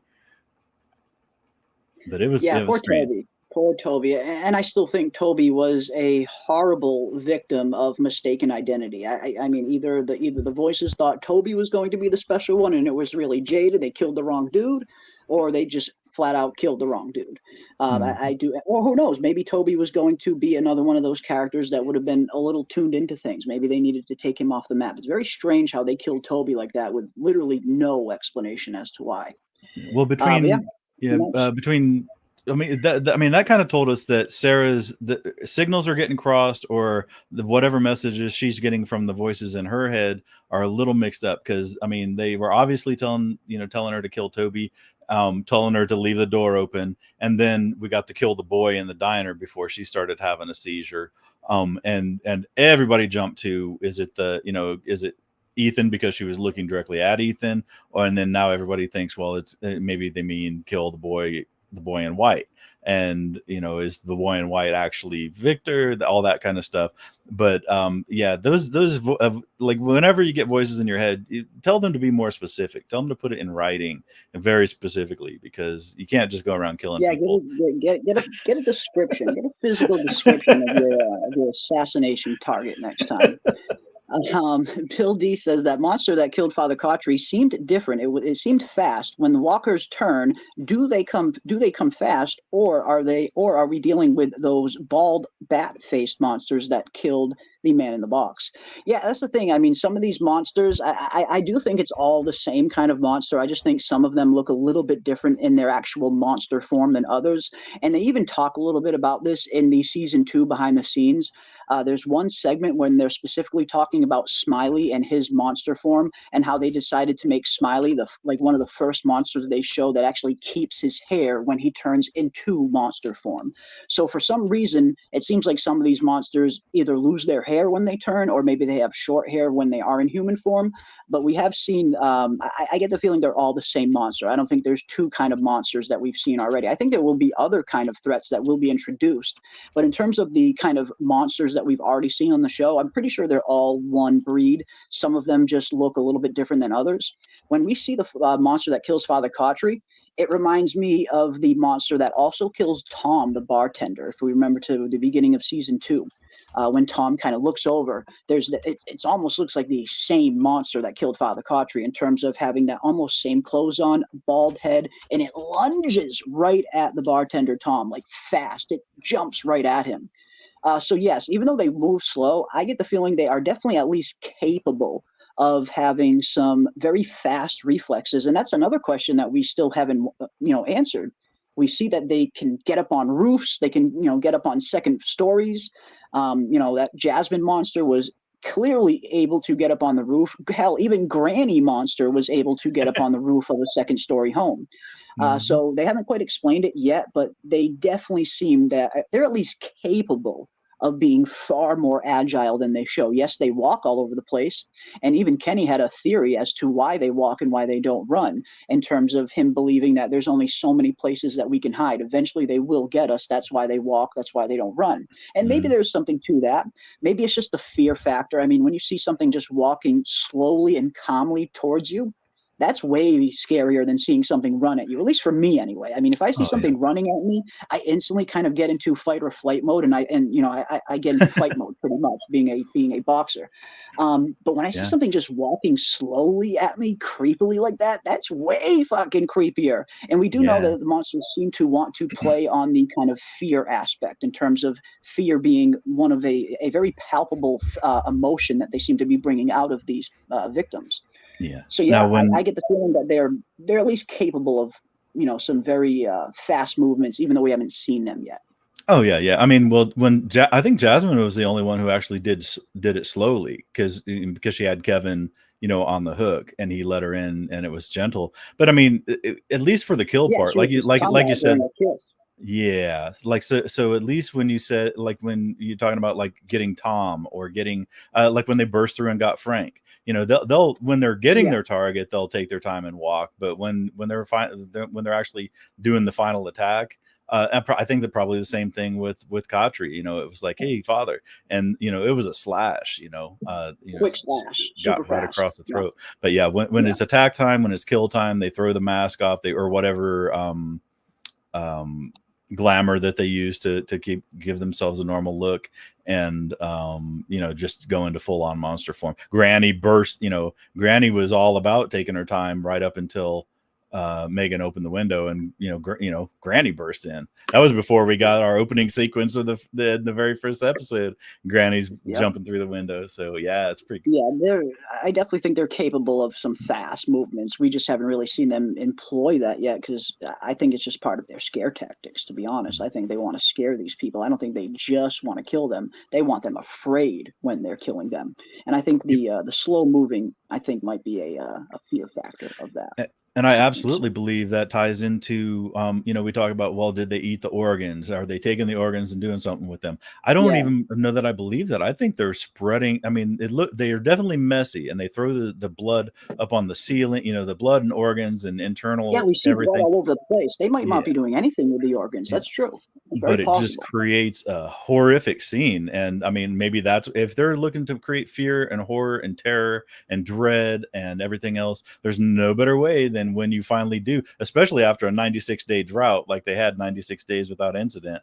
No better way to create, to keep that fear going than to, get yourself a kill, but then make it as gory of a kill as you can. And they did that with, and that was another With awesome most of scene, man. Boyd making Frank look at Megan, on the floor with like the rib cage split open and everything on the inside, just strewn about, just bloody and gross. Yeah. Mm.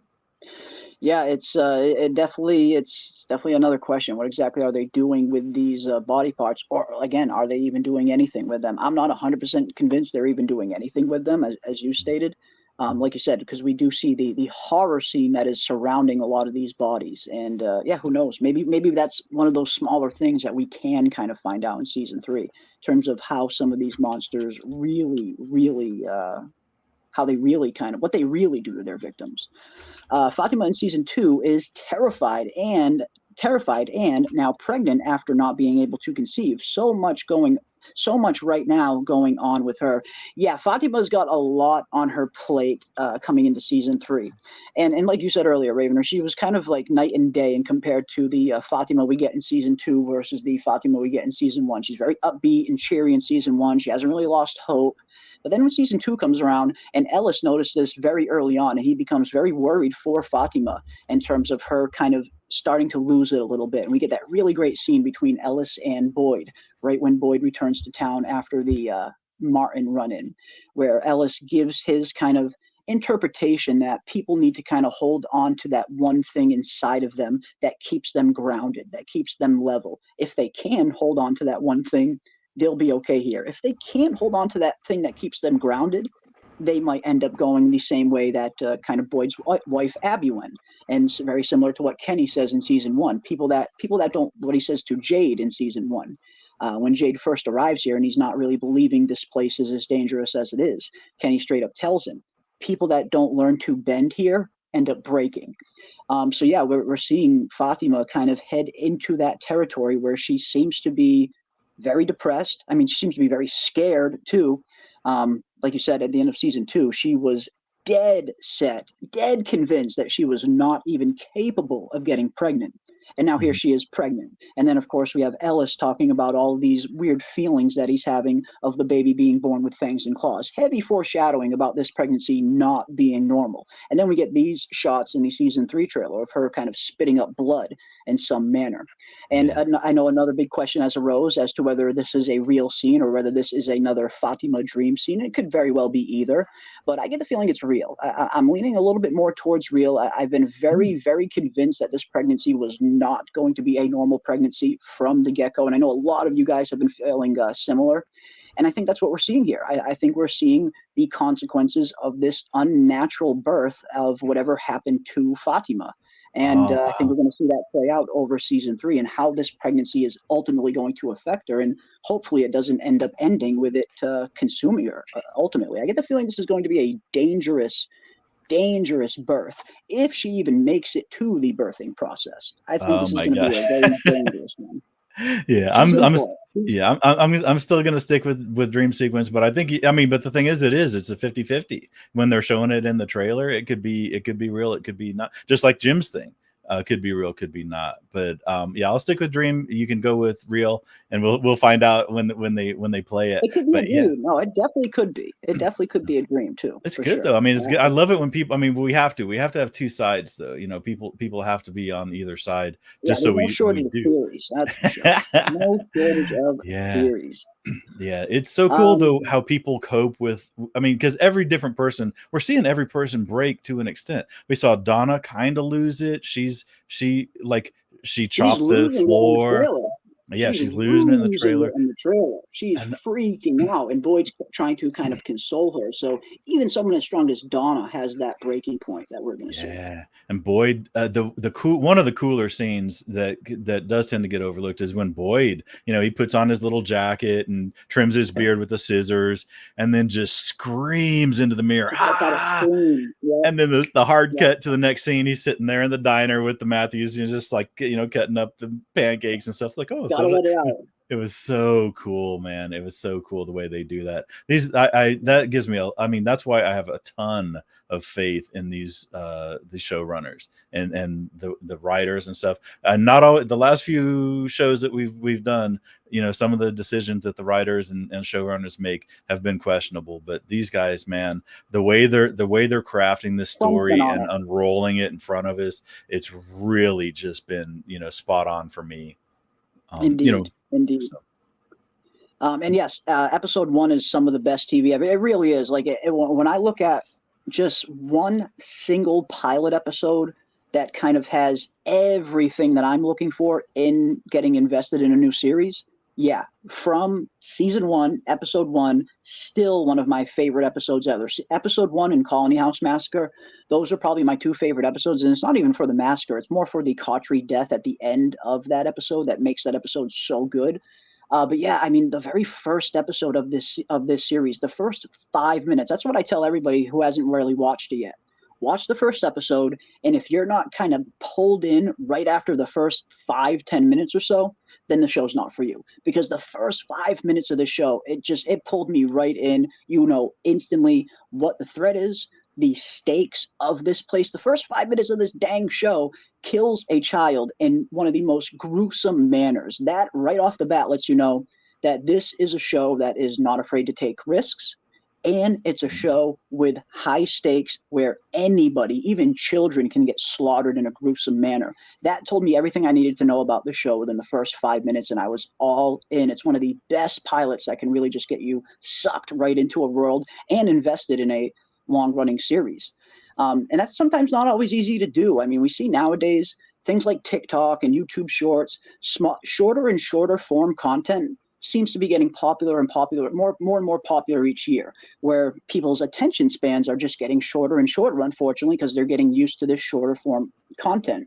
So if people are going to get invested in a long-running series like this, you got to pull them in and get them hooked early.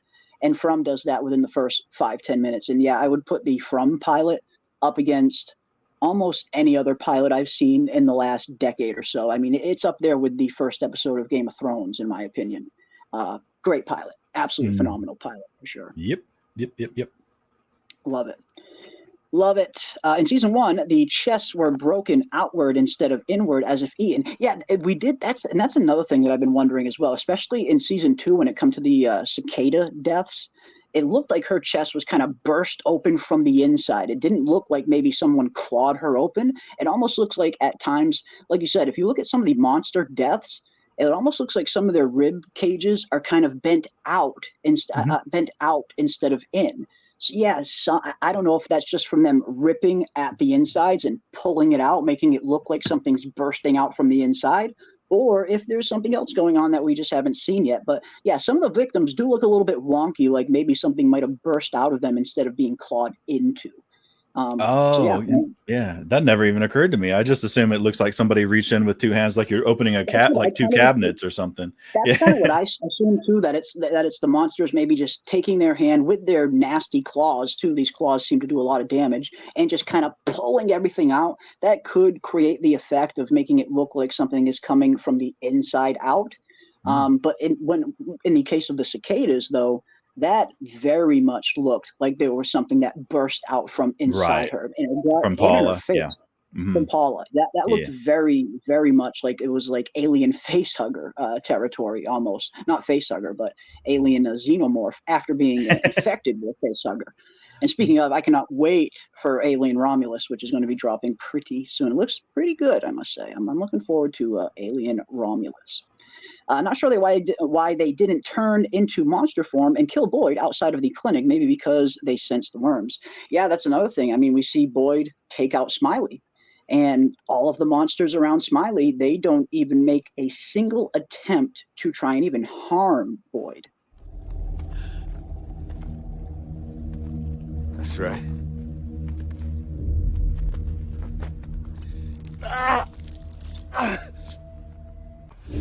You want it?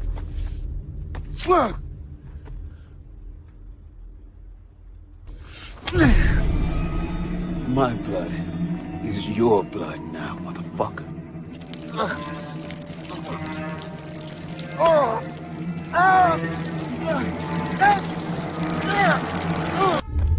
I like this game.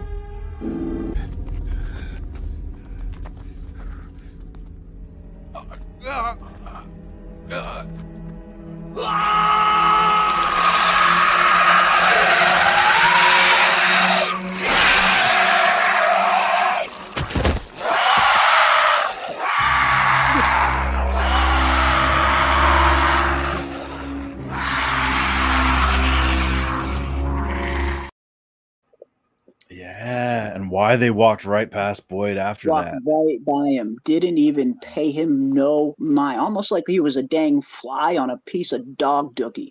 They didn't even pay him any mind. They walk right by him. And yeah, is it because they're afraid of the worms? Or it looks a little bit more like they're kind of just so shocked. I get the feeling that's might it be the first monster that's ever been killed. And that's another thing. Has anyone ever even killed a monster before? Could this be the first time anyone has ever even killed a monster? I get the feeling it is, considering their reaction. Maybe these monsters thought they couldn't even be killed. And they see that and they just have a genuine shocking reaction thinking, holy shit, we can die. So much about that scene that just is very, very strange. Yeah. And because Donna kind of crashed the autopsy, right? Or not the autopsy, the burning of Smiley. Yeah. I think if anybody would know, she probably would know if they had ever even done anything to, Or injured Victor. or done If anything. anyone would Yeah. know, I imagine it would be Victor, if anyone's ever killed a monster. They need to get together, man. They need to get together and share some info.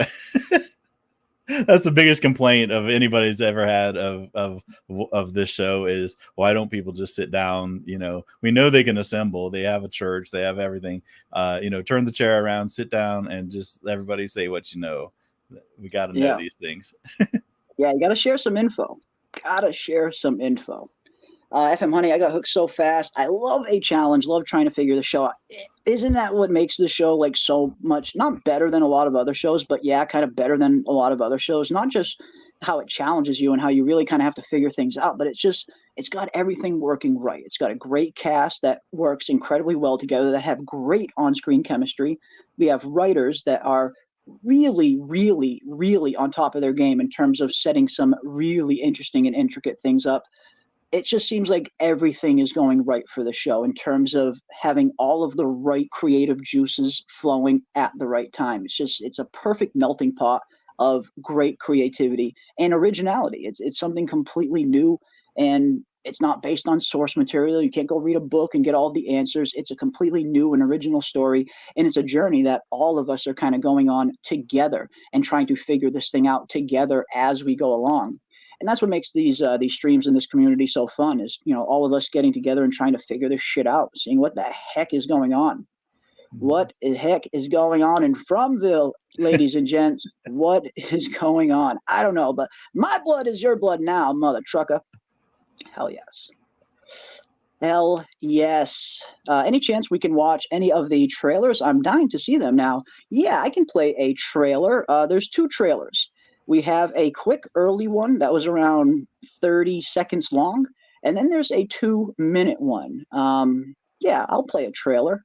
I will play the trailer. Why not? I have the full one loaded up. I will play the full one because the full one has some scenes from the 30-second one in it anyway. So yeah, anyone who wants to see the trailer, ask and you shall receive.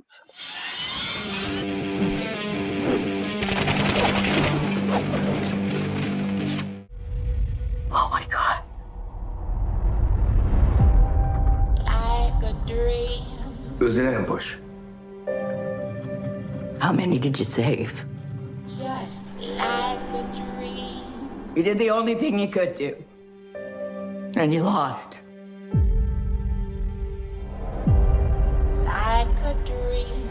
Look, we're still in this thing, The day you walked away. but we have no idea what we're dealing with. Unfortunately.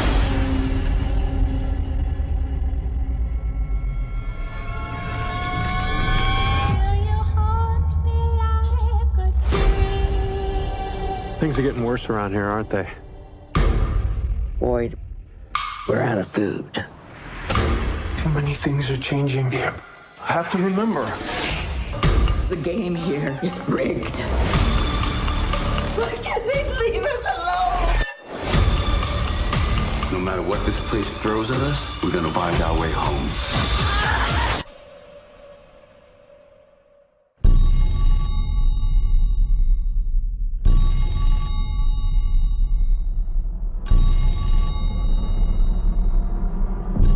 Everybody just talks about how afraid they are of dying. Well, I don't think that's the worst thing that can happen to you here.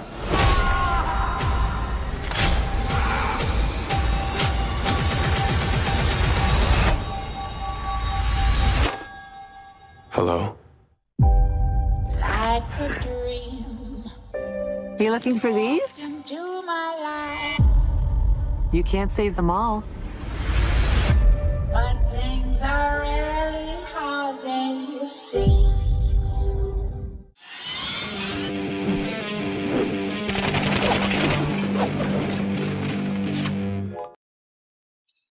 Now the question is, do you think we'll get more? Or do you think we'll get another one as it gets closer to time? Do you think it'll Another be a trailer? series of trailers? Yeah. I wouldn't be too surprised if we got maybe one more. If we do get one more, it'll only be one more. I mean, it is right around the corner now. We've already gotten 2 really great trailers. I wouldn't be surprised if they maybe release some promotional stills and maybe not actual more trailer footage. We'll probably at least get some of that.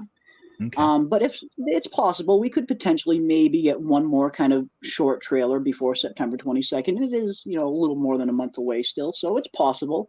I'm not really expecting it, but I think it would be a great bonus if we did get one more. I mean, actually, now that I think about it, maybe when we get like 2 weeks or 3 weeks away from the show, I wouldn't Yeah. be too surprised if they released a little something just to kind of really boost that hype as much as they possibly can before it premieres. So, yeah, we might get one more. We might. Closer to time. Yeah, I hope so. I hope so. I mean, it would seem to make sense, I mean, of course, I always want more. I want one every week, but Always give me more, yeah. Not too much, though. I don't want too much. I want to Right. save some for the episodes. Definitely. yeah. But the way they've crafted this one kind of to like mislead and give you some red herrings and stuff, I think maybe they have one more that they could put together. Because again, for me, I'm looking for data points. I'm looking for 2 points to make a line so I know in which direction to go. And these ones are they're leading you, or they're showing you at least who's going to be in what kind of scene. But people have already broken down, like the bear, it's Christy and the Mucklucks getting snapped by the bear trap. It looks like it could be her based on the clothes. Yeah, they broke down the 2 different rib knits of the stocking caps that Jade and Christy are wearing. Just like little stuff. So yeah, I mean, they should know by now that we're going to go down everything with a fine-tooth comb. But I think they got maybe one more in there, because there's a lot of people that haven't even been featured in any of these trailers, right? Cowboy hasn't, right? Well, in the first one, yes, but the second one, no. The first, yeah. Yeah, there's been a few characters we haven't seen yet. We haven't seen a whole lot of Dale. We haven't seen Bacta. There's been a few kind of secondary characters they haven't really shown yet. We've seen most of them though. But yeah, no, this is interesting. Boyd could just be talking about an old war story that he about being ambushed. They could actually be starving and contemplating cannibalism. Oof, now that's a freaking scary thought, isn't it?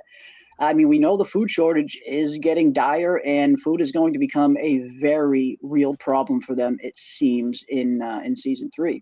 Yeah, we hear that that line from Donna and Boyd saying, Boyd saying it was an ambush, and instantly we kind of think of the barn scene, which is a natural thought. I mean, that's usually the first thing that kind of comes to mind. But who knows? Who knows? Maybe he's recounting some other kind of story from when he was in service. It's possible. It's a very interesting theory too. Golden Child, I like it. Man, imagine if they have to contemplate cannibalism. Oh man, we're getting into Yellow Jackets territory now. I know. Well, Donna doesn't look like she's missing too many meals, so it will be interesting. Man. It's funny when you you get resource scarcity and starvation. You know, even when you're talking, we're talking about that when they were doing all the canned goods in the Matthews house, and it's like, man, Yeah. how can people be, you know, overweight and that kind of stuff when they're in a resource scarcity situation? But yeah, you know, I get, you know, that's one of those you don't push too hard on. It's like, well, okay, Yeah, well, sometimes you gotta, you know, suspend the good old disbelief sometimes for some of these Yeah. shows. But Not if everybody has to cannibalism, go 100% method and just lose weight for shows, but I really appreciate and have so much respect for those kind of actors, because there's a lot of actors and actresses out there that they'll go full on method and they will lose or gain as much weight as necessary to fit their role a little bit more accurately. And I have nothing but respect for those kind of method actors. I tell you what, though, if you're Donna, man, when cannibalism is on the table, you know you're going to be for the first number one because you can feed the most people. Right. All right, now let's dive into this a little bit. Now, of course, over the Discord, in the Discord over the last week or so, you guys have been giving us some of your season 3 theories in terms of how you think season 3 is going to go. And we're going to start with Roberts, and we'll finish on the rest of them probably next week, because I need to find a way to kind of compile some of these. Some of these outlines are super long, which I love. You guys went into some very interesting detail on some of these, including dialogue and all on some of these season 3 outlines.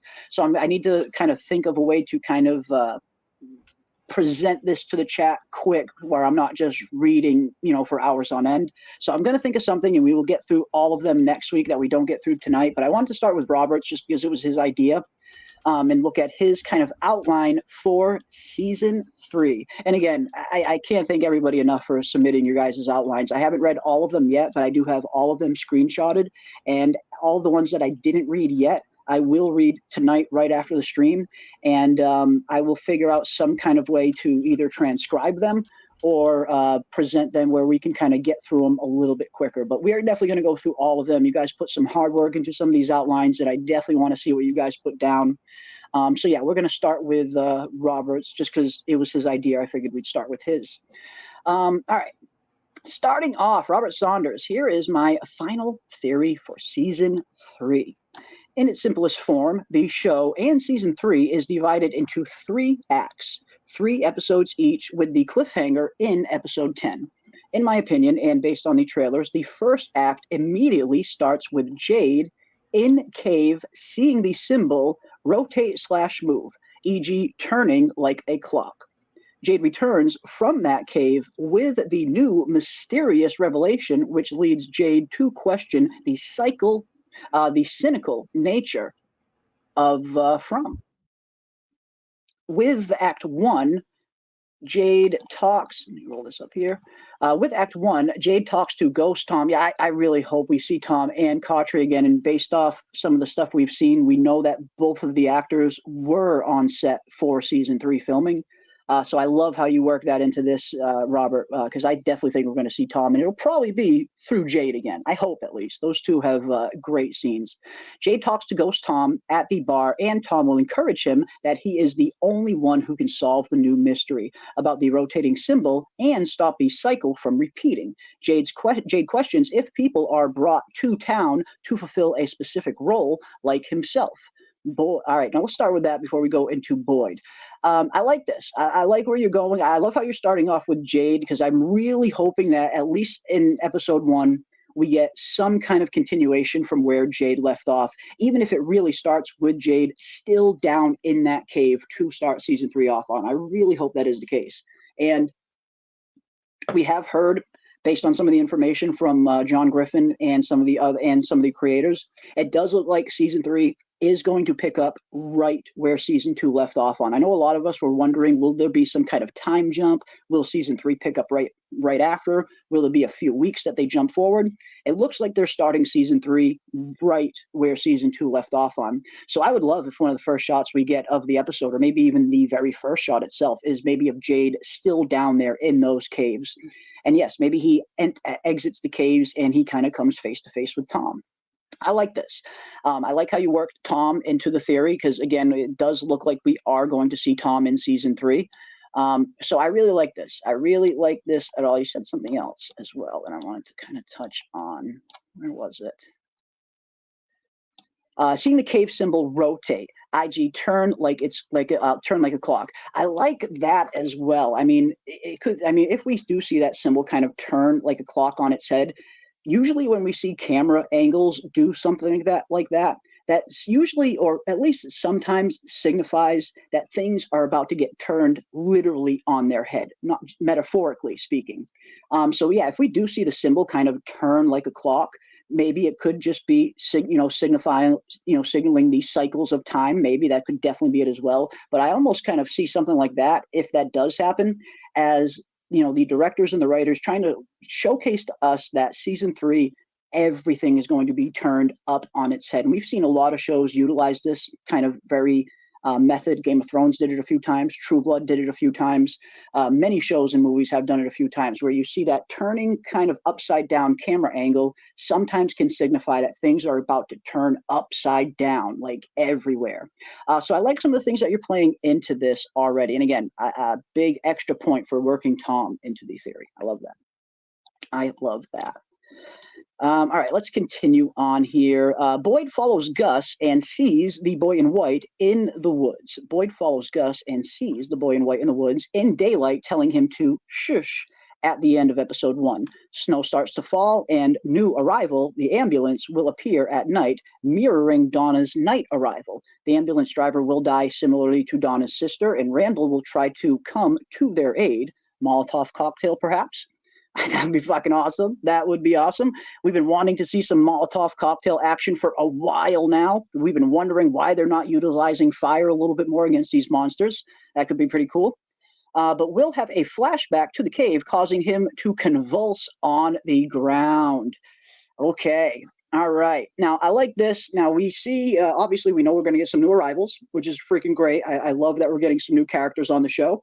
And again, I know we've said this multiple times, but I just really applaud the writers for setting the show up the way they did, where they really can add new characters and new cast members to the show anytime they want, simply by just having another car arrive in Fromville. It's a very, very convenient plot device in terms of introducing new characters onto the show whenever they want. So I really like how they set the show up that way.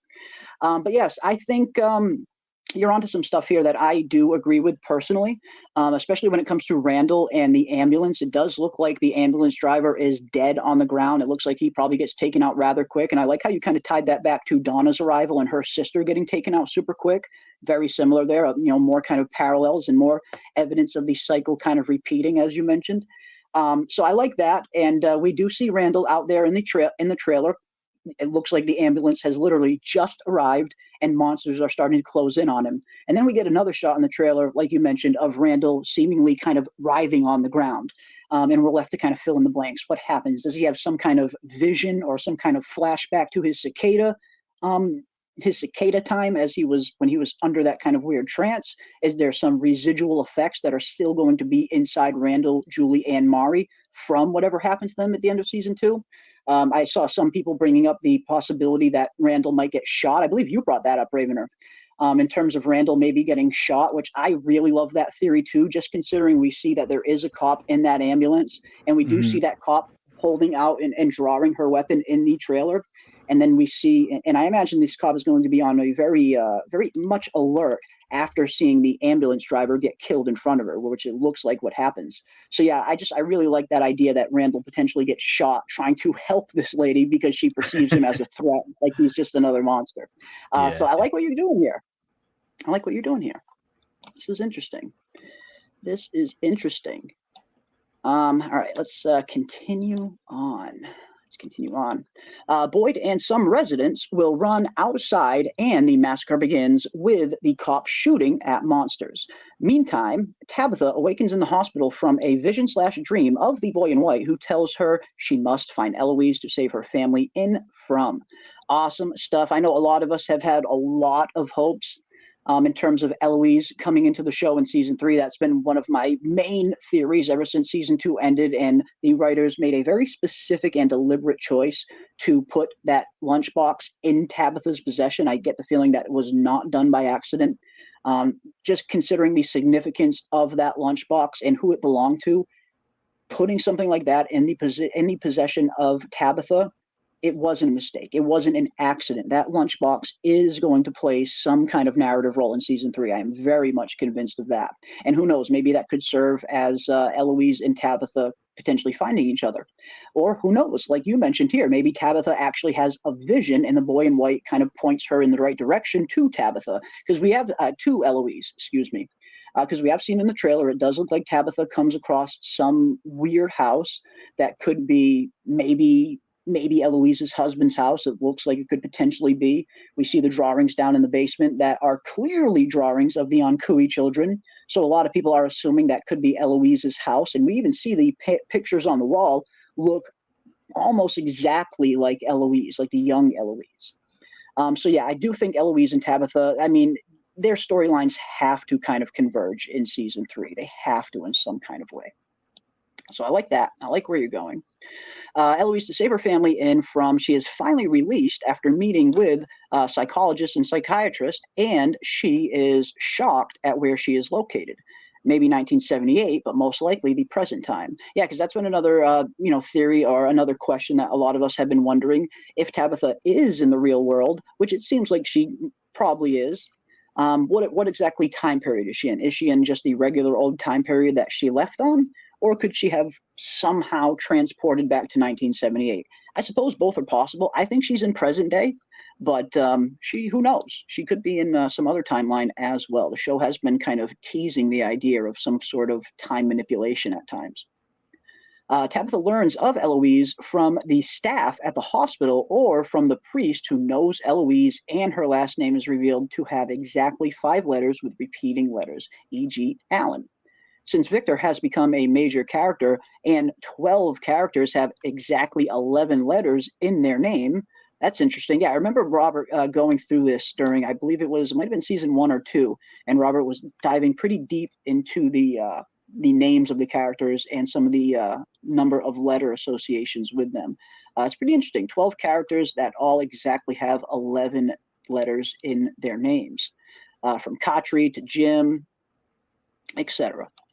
And 21 characters have repeating letters in their name, e.g., NN, LL, BB, etc. I suspect the writers will follow the same pattern. Victor and Eloise, 6 letters plus 5 letters in the last name equals 11 letters in total. I mean, we have seen that numbers seem to be are going to be playing some kind of role in this show. We see all of the dates that are in Tabitha's vision carved into the lighthouse. We see the 4s and 7s that they are kind of smacking us over the head with in season 2. They're throwing 4s and 7s all over the place. And of course, 4 plus 7 is famously, as you mentioned, 11. So yeah, it seems like numbers are playing some sort of role in this show, numbers and dates in particular. During the massacre, the monsters set fire outside the bar and the livestock. And the livestock are released by the monsters as a distraction. And Boyd runs into the barn with Tien Chen, and they're captured. Oof, oof, oof, oof. And yeah, again, this has definitely been one of the bigger mysteries going into season 3. What the heck is going on in that dang barn? And then when we get that trailer, it looks like Tien Chen is outside, seemingly in some kind of danger out there at night. We see that one shot of Jade in front of the cow, and then we see the monster walk up to him and kind of take the freaking cow out. So yes, I think this is kind of an interesting idea that I've seen a lot of you guys kind of bringing up recently in terms of the monsters maybe letting the livestock go to set up some form of ambush. You know, they lure everybody out of the houses, so they have to conserve their very limited food source. You got to remember, these animals are more valuable now than they ever have been before, considering the food shortage. So if there was going to be anything that's going to make a character like Boyd and some of the other characters actually risk their lives by going out at night, it would be something like that, to save their very dwindling food supply. So that does make sense in many ways. So I like the livestock idea in terms of that, you know, setting up some sort of ambush. Very cool. Very cool. Julie and Ethan are attacked by Granny Monster while the monster in the barn are torturing Tien Shen. Oh no, Robert, don't go there, man. Don't go there. Not Tien Shen. Please do not torture Tien Shen. Jade and Sarah run outside to help Julie and Ethan, and more monsters appear. All livestock are eventually murdered by the monsters, as well as some red shirts, and Tien Shen dies. Oof. So there we have it, folks. There is some of Robert's explanation in terms of what might be happening in that very, very interesting barn scene that we see in that first teaser. Yeah, I mean, could it be Tien Shen that is maybe getting killed or tortured in front of Boyd while Boyd is forced to watch? I don't know, man. I like it. I like it. And yes, all livestock eventually dying would, again, we know that food shortage is going to be a fucking big problem in season 3. So this would make sense that maybe all of, or at least most of the livestock might end up getting killed in this ambush attack. So yeah, you're making sense with some things that they are already laying out.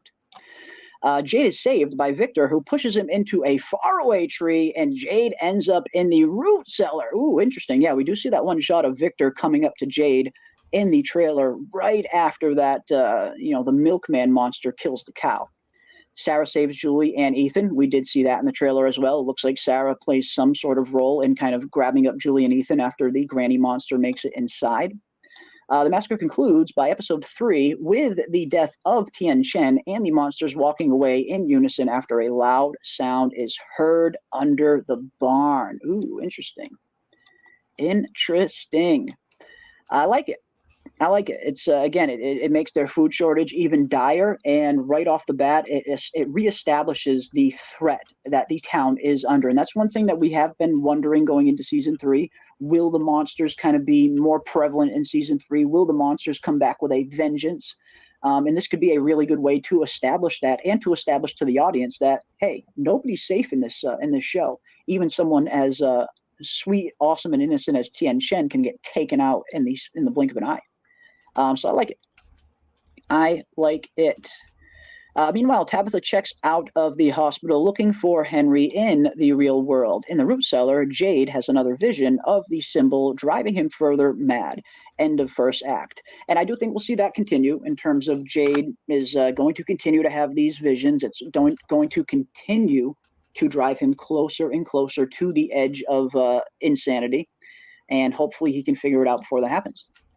Second act begins with the funeral and burial of Tien Shen. During Act 2, snow is falling more heavily, and there will be total food loss and crop degradation. Yep, we did see that in the trailer as well. I like it. The crops are not growing like they used to. Sarah takes over the diner, handling out food rations. That could be pretty interesting, and I could see Sarah filling that role. I mean, considering how close Sarah and Tien Shen were at one point, Sarah was pretty much running that diner with Tien Shen throughout the entirety of season 1 almost. So yeah, I could see Sarah wanting to kind of continue Tien Shen's legacy in a sense by keeping the diner going with whatever limited food they have left at that point.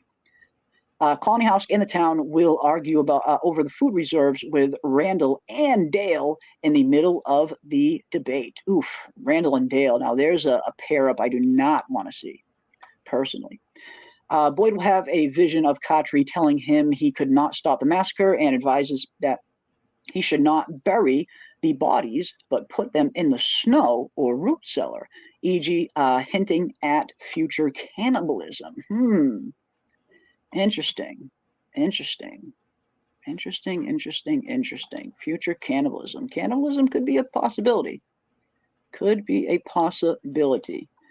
Elgin will have a vision of a flood, catastrophe, or most likely Fatima's death. Okay, so Elgin will have a vision of Fatima's death or some kind of catastrophe flood. Okay. Fatima has a vision of complications about her pregnancy and teeth falling out and starts to become very ill. We did see that, of course. We were wondering, could that be a dream sequence or real? It could very well be a dream, definitely. New arrival, Acosta, which is the cop that we see in the season 3 trailer, chooses to live in town and joins Boyd on the police force. I like that. Makes sense. I mean, it's probably be better help than fucking Kenny at this point. Yeah, give me a trained officer. I believe the officer in question, Acosta, I know it seems like she's a new officer. She hasn't been on the force for too long, I believe they said. But still probably better than having Kenny back you up. Because Kenny is too upset to perform his job. Jim has a vision about the phone ringing, and the voice on the phone, the same voice that was on the radio, tells Jim he must find Tabitha and bring her and Eloise back to From in order to bring balance back to From. Mari, Julie, and Randall have visions of the ghoulish kids and being tortured in the dungeon. Randall learns of the caves and strongly advocates going on the attack. I like that. We did hear some of the writers say that the cast, that the survivors will be thinking about going on the offensive more in season 3. So yeah, I like that. In the second act, Victor goes on a quest to find something he buried, which will be revealed to be drawings of the evil entity and a complete map of all of the monster's tunnels. Interesting. Yeah, we do see Victor digging in the season 3 trailer, and he does say he needs to remember what's missing. And maybe that's what's missing. Maybe he needs to find some kind of stash of drawings that will help him remember some things he needs to remember. Or, like you said, maybe the map of the tunnels even. Tabitha finds Henry, who is Eloise's father, and learns Eloise is institutionalized. In the basement, she will find a particular drawing/painting that constitutes one half of the map to the rainbow sky. Which is a map that will eventually allow her to return to From in the upcoming seasons. Tabitha does not know how to read the map. It looks similar to the Peach Truck mural and realizes that she must talk to Eloise. Okay, I like it. I like where this is going. You guys thought some interesting stuff. Some interesting stuff indeed. During Act 2, Kenny and Jim will go to find the lighthouse, and they will camp at night and experience their tent being moved. I would love to see that. That's another, again, coming out of season 1, that was probably one of my biggest questions, is what the heck moved that tent and why? I think at first a lot of us thought whatever was moving this tent could be some kind of nefarious threat. But considering that the tent was literally moved even closer to the lighthouse, I wouldn't be surprised if whatever moved their tent was trying to help Boyd and Sarah and not necessarily harm them. But I know we've discussed that at length already. When they exit the tent in the morning, they will find that the tent was moved close to a totem, and both will see the stone altar, bottom right of season 3 poster and bottom left of the cave mural. Kenny returns to town with the totem, and Jim continues on his journey to the lighthouse. Yeah, I cannot wait to see how Jim reacts to all of this and what decision Jim ultimately makes. I mean, he's going to find out when Victor returns to town alone without Tabitha, that Tabitha is not with him, that she either made it out somewhere or is missing somewhere. So that's going to leave Jim with a huge question, huge choice. Do I go after Tabitha and risk and try and find her and try and bring her home and risk making my children orphans? Or do I stay back and take care of the kids? He's going to be faced with a very big choice, and it does look like we see in the trailer him and Kenny seemingly trekking out into the woods. They got backpacks on. It seems like they got some kind of supplies with them. So it looks like they might be going on some kind of excursion. Could that potentially be him looking for Tabitha, maybe? I don't know. Could be. Boyd will have another vision of Abby asking him to help her, and he will enter a faraway tree and end up in the caves with Victor's extensive map of the cave system and a talisman in his pocket. The monsters will be asleep. End of Act 2. Act 3 begins, and the snow is falling hard, and the Fromlanders are forced to go into the forest in groups to scavenge for food. Ellis and Donna will continue to care for Fatima, who is increasingly becoming sicker. Jim continues to the lighthouse and encounters some type of obstacle, e.g. getting lost and walking in circles.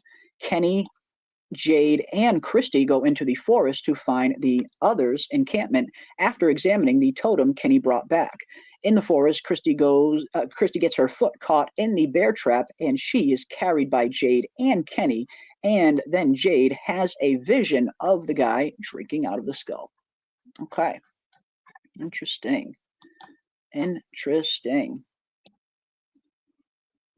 All three encounter the totems and continue to proceed to the others' encampment. In the meantime, Henry helps Tabitha visit Eloise in the institution. Eloise is non-communicative until she sees the lunchbox. Yes, Robert, yes.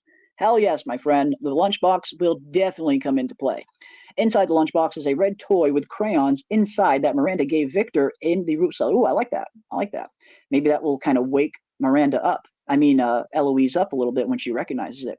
Tabitha puts the 2 drawings in front of Eloise, one of Victor's drawings and one of Eloise's drawings, paintings from the basement. Eloise pulls out the exact red toy with crayons inside that her mother also gave her in the root cellar and starts to draw, but the camera cuts away and we do not see what she draws. Jim reaches the light, and again, I like that, and I do like that. I just want to say, in terms of working in the lunchbox and all that, again, I'm very confident that the lunchbox is going to play some kind of narrative role, and that's an interesting one right there. Maybe, again, it'll be used to kind of bring Eloise out of whatever catatonic state she might be in. Let's see what else we got. Jim reaches the lighthouse and starts to climb the stairs and encounters his son's finger puppets. He reaches the top, and the boy in white tells him he is not allowed to leave and pushes him down the stairs. His foot is caught in the rope, and he is left hanging upside down. Jim becoming the old hanged upside down man. I like it. Boyd uses Victor's cave map to try and find a way out of the cave, but the monsters awake. Boyd is forced to climb into one of the cells, and he puts out the talisman and hangs it over the door of the cell. The monsters cannot enter the prison cell because of the talisman and continue to stand at its entrance. Boyd is trapped in the caves with the monsters, and the camera, I believe it says cuts away. Let's check this out. And the camera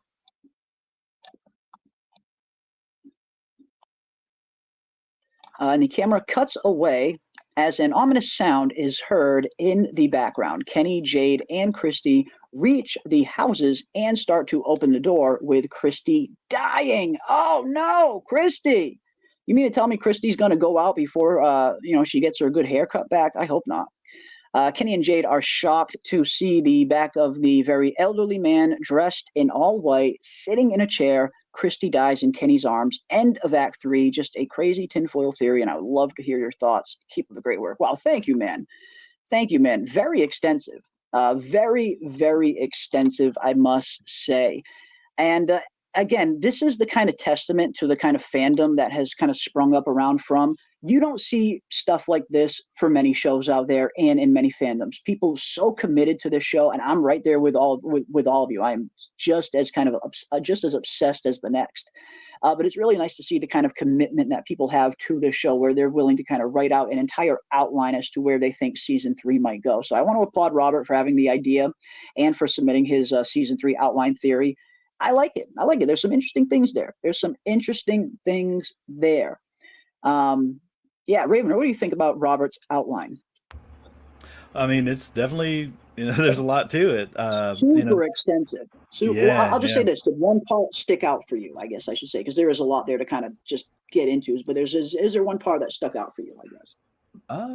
The amount of dominoes that are in place. If one of them's missing, it kind of unravels. But I guess we'll find out. I mean, that's one of those things that we find out when one when domino kind of leads to the next one with a show like this. You're right. Yeah. So it'll be neat. Yeah, it'll definitely be neat. It'll be. I'm surprised to see Christy as dead, but Christy, God. I mean, that must say, not only does she get her leg potentially caught in a bear trap, but she might actually be one of the main character deaths in season 3 as well.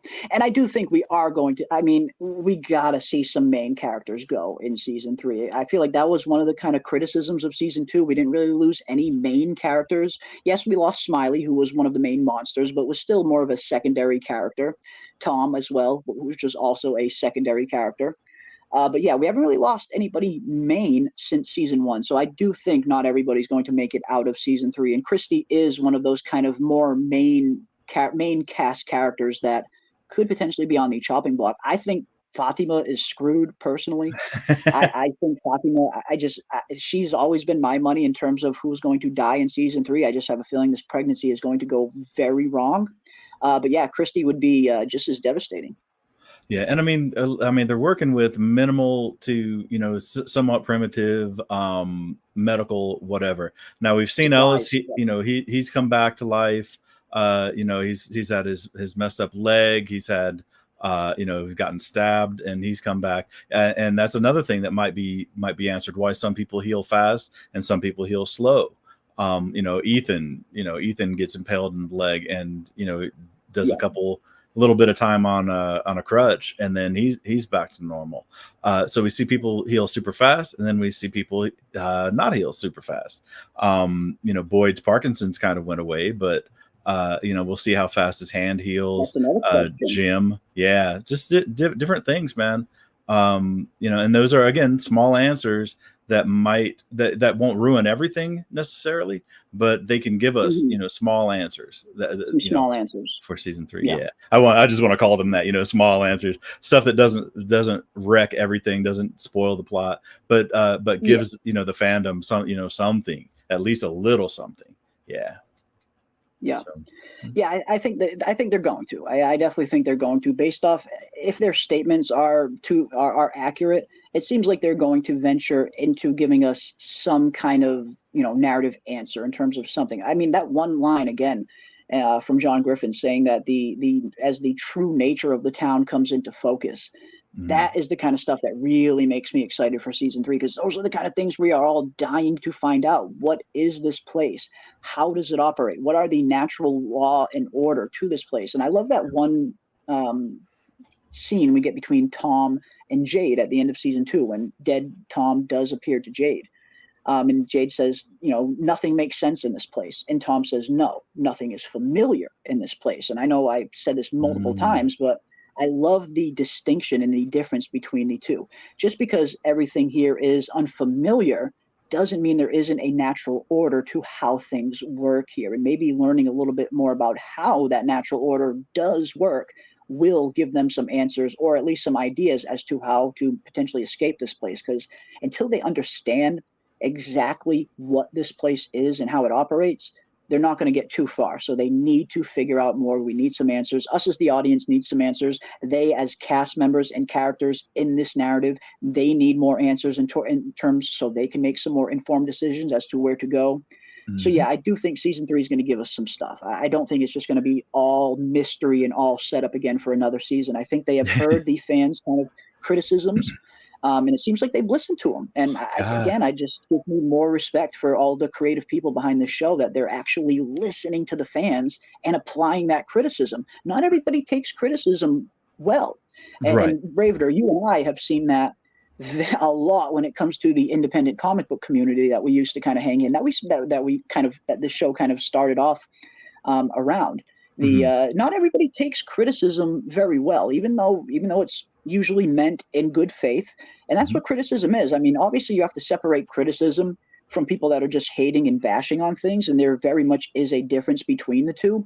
But good constructive criticism, it's meant to help at the end of the day. It's not meant to tear anything down. And it seems like the creators of From, they actually have been listening to some of the fans, and they're kind of, applying some things where needed to, provide a better story for us. So again, I just have a lot of respect for them listening to the fans in the off season. Right. And the level of humility that it takes to do that, because they had to have heard the criticisms of season 2, and they could have said, if their ego ran rampant, they could have said, no, it's you're wrong. We know what we're doing, blah, blah, blah. But the thing is, in almost every case, when they actually listen to the fans and say, because I do think that they thought that they were doing a good job in season 2, going with the the more psychological aspect, or the dread and that kind of stuff. But I think what they were going for, I think they thought they were achieving something that a lot of the fans didn't feel that they achieved.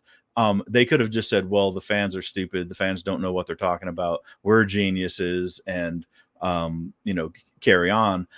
But it does seem like, from the top down, they've listened and said, okay, well, clearly what we tried didn't, some people, maybe a majority, maybe a large amount, whatever, of the fans, so, maybe we were, maybe we are geniuses, maybe we're right. but the fans didn't see it that way. So we're going to have to give them something different. We're going to have to try something different. We might have to accelerate a reveal schedule. We might have to tweak something here and there. But the thing is, by committing to doing that and going back to, even if they're just following the recipe book from season 1, that is, if that's what the fans are clamoring for, you're selling a product. If I'm selling the best tuna sandwich in the world, but my fans want bacon, lettuce, tomato, it doesn't matter how good my tuna sandwich is. It could be the best, but they want, they want BLT. So, give them the BLT. You're selling a product. You're not, we're not doing this because we're trying to support their artistic vision. We're not benefactors or whatever. We're consumers. We want entertainment. We want that kind of stuff. And I think, man, I really feel though, and I think, and in almost every case where somebody has adjusted and gone towards the direction of what the fan is calling for, they're rewarded. I mean, they're rewarded with, acclaim. They're rewarded with, increased whatever, a better reception of their product. Better reviews, it's just received better all around. And because, like you said, we've seen so many times where studios will just be so resistant to any kind of constructive criticism, even when it's coming from a very constructive, and you can tell it's coming from a very well-meaning place. Again, you can always kind of tell the fucking assholes that are just trying to bash on shit. But I get the feeling that the From creators, they know the difference between that and shows like this and Movie Guru and all these other shows out there that that are kind of dissecting these shows and not only putting forth our thoughts and theories, but also our criticism as well, that also come from a well-meaning place because we love this show. And I think they know the difference between that from the people that are genuine, that really want to see this story be as good as it possibly can and love this story already, which I know all of us do. So yeah, when I hear them kind of come out with statements like that before season 3 has even started, just immediately acknowledging that they've kind of heard some of the fan criticism and they're, like you said, adjusted accordingly. That's the kind of stuff we need to see from these film studios more often. And we just don't see it enough. But it does pay off when it does happen. Yeah, and that's what I would tell. I mean, that's what I always tell. Remember Sonic? Yeah, exactly. Yeah, exactly. The initial visual appearance of Sonic was terrible, and people hated it. Horrible. But nothing like Sonic the Hedgehog. It looked like a crackhead version of Sonic the Hedgehog. The studio heard that. They listened to the criticism. They went in, completely changed the whole design of Sonic that looked way more accurate to the video game, and people loved it. That is the winning method. That is the formula right there. And that one did have a truckload of trolling and haters and stuff, but they were still able to sift through. And that's the other side of it is, like if there's 3, 4, 5 prominent shows that talk about From, not every one of us are haters. So, but if you hear the same criticism from 3, 4, 5 shows, then maybe it is worth them listening to. And like you said, if they've done so, if they have listened, that is going to work to their advantage. And I'll say, and not just if you're a fan, but spread the word of the show, because we're already behind the 8 ball, because of the strike, a lot of the hype that they had from season 1 and season 2, it kind of just like dissipated, and it's not, there's nothing you can do about it because it's not in the forefront of your mind. So spread the word, tell your friends, tell your coworkers, tell everybody. Again, we said it at the top of the show, it's a very safe recommendation. Most people will like this, so you won't get judged harshly if you recommend it and they don't like it. But most of the time, yeah. So yeah, and get the show, because again, we've got over a month. We've got about 6 weeks. Let's get this show the recognition it deserves. Build the momentum back up. Absolutely. Build that momentum that was lost a little bit with the extended hiatus. And again, their hands were tied. They had to abide by the guild that they are associated with. They couldn't film even if they wanted to. And again, given how everything has turned out, I actually prefer the timeline list like this. It would have just been hectic covering From and House of the Dragon at the same time. So I'm kind of glad From is coming right after one after the other. But yeah, that's what we're going to do, man. Like you said, we got around 6 weeks or so until From season 3 actually hits our screen. So I know we're doing our part. I see so many other awesome channels out there doing their part, continuing to spread the word. And all of you guys in the chat, the fans, I mean, I see it all over the place. You guys are trying to bring more people into the show. I see you guys always saying that you're introducing it to your friends and families and so forth. And yeah, that's how you build shows like this. Word of mouth Nothing spreads throughout a fandom better than word of mouth. I mean, you can have all of the early access reviews or anything like that. People are always going to listen to fans way before they listen to critics, especially professional critics that get, like early viewings and are being paid to review these things. People are always going to listen to the fans first, just because they know the fans don't have an agenda. They're talking just from their heart and their love from a series. So yeah, spreading a show like this is always going to spread best when it's spread by word of mouth. So yeah, keep shouting it out from the rooftop, ladies and gents. Let everybody know From season 3 is coming. It is a little over 1 month away, September 22nd. And what's great about that is whoever you introduce it to, they have plenty of time right now to still catch up. There's 2 seasons out there, 10 episodes each. You can get through them super quick, considering how just quick this story pulls you in. So there's plenty of time for anybody who wants to get in onto the From train. Get out there, check out seasons 1 and 2, or just check out season 1 and then come and join us for our season 2 watch parties that we're going to be doing in the Discord. You can catch up that way as well.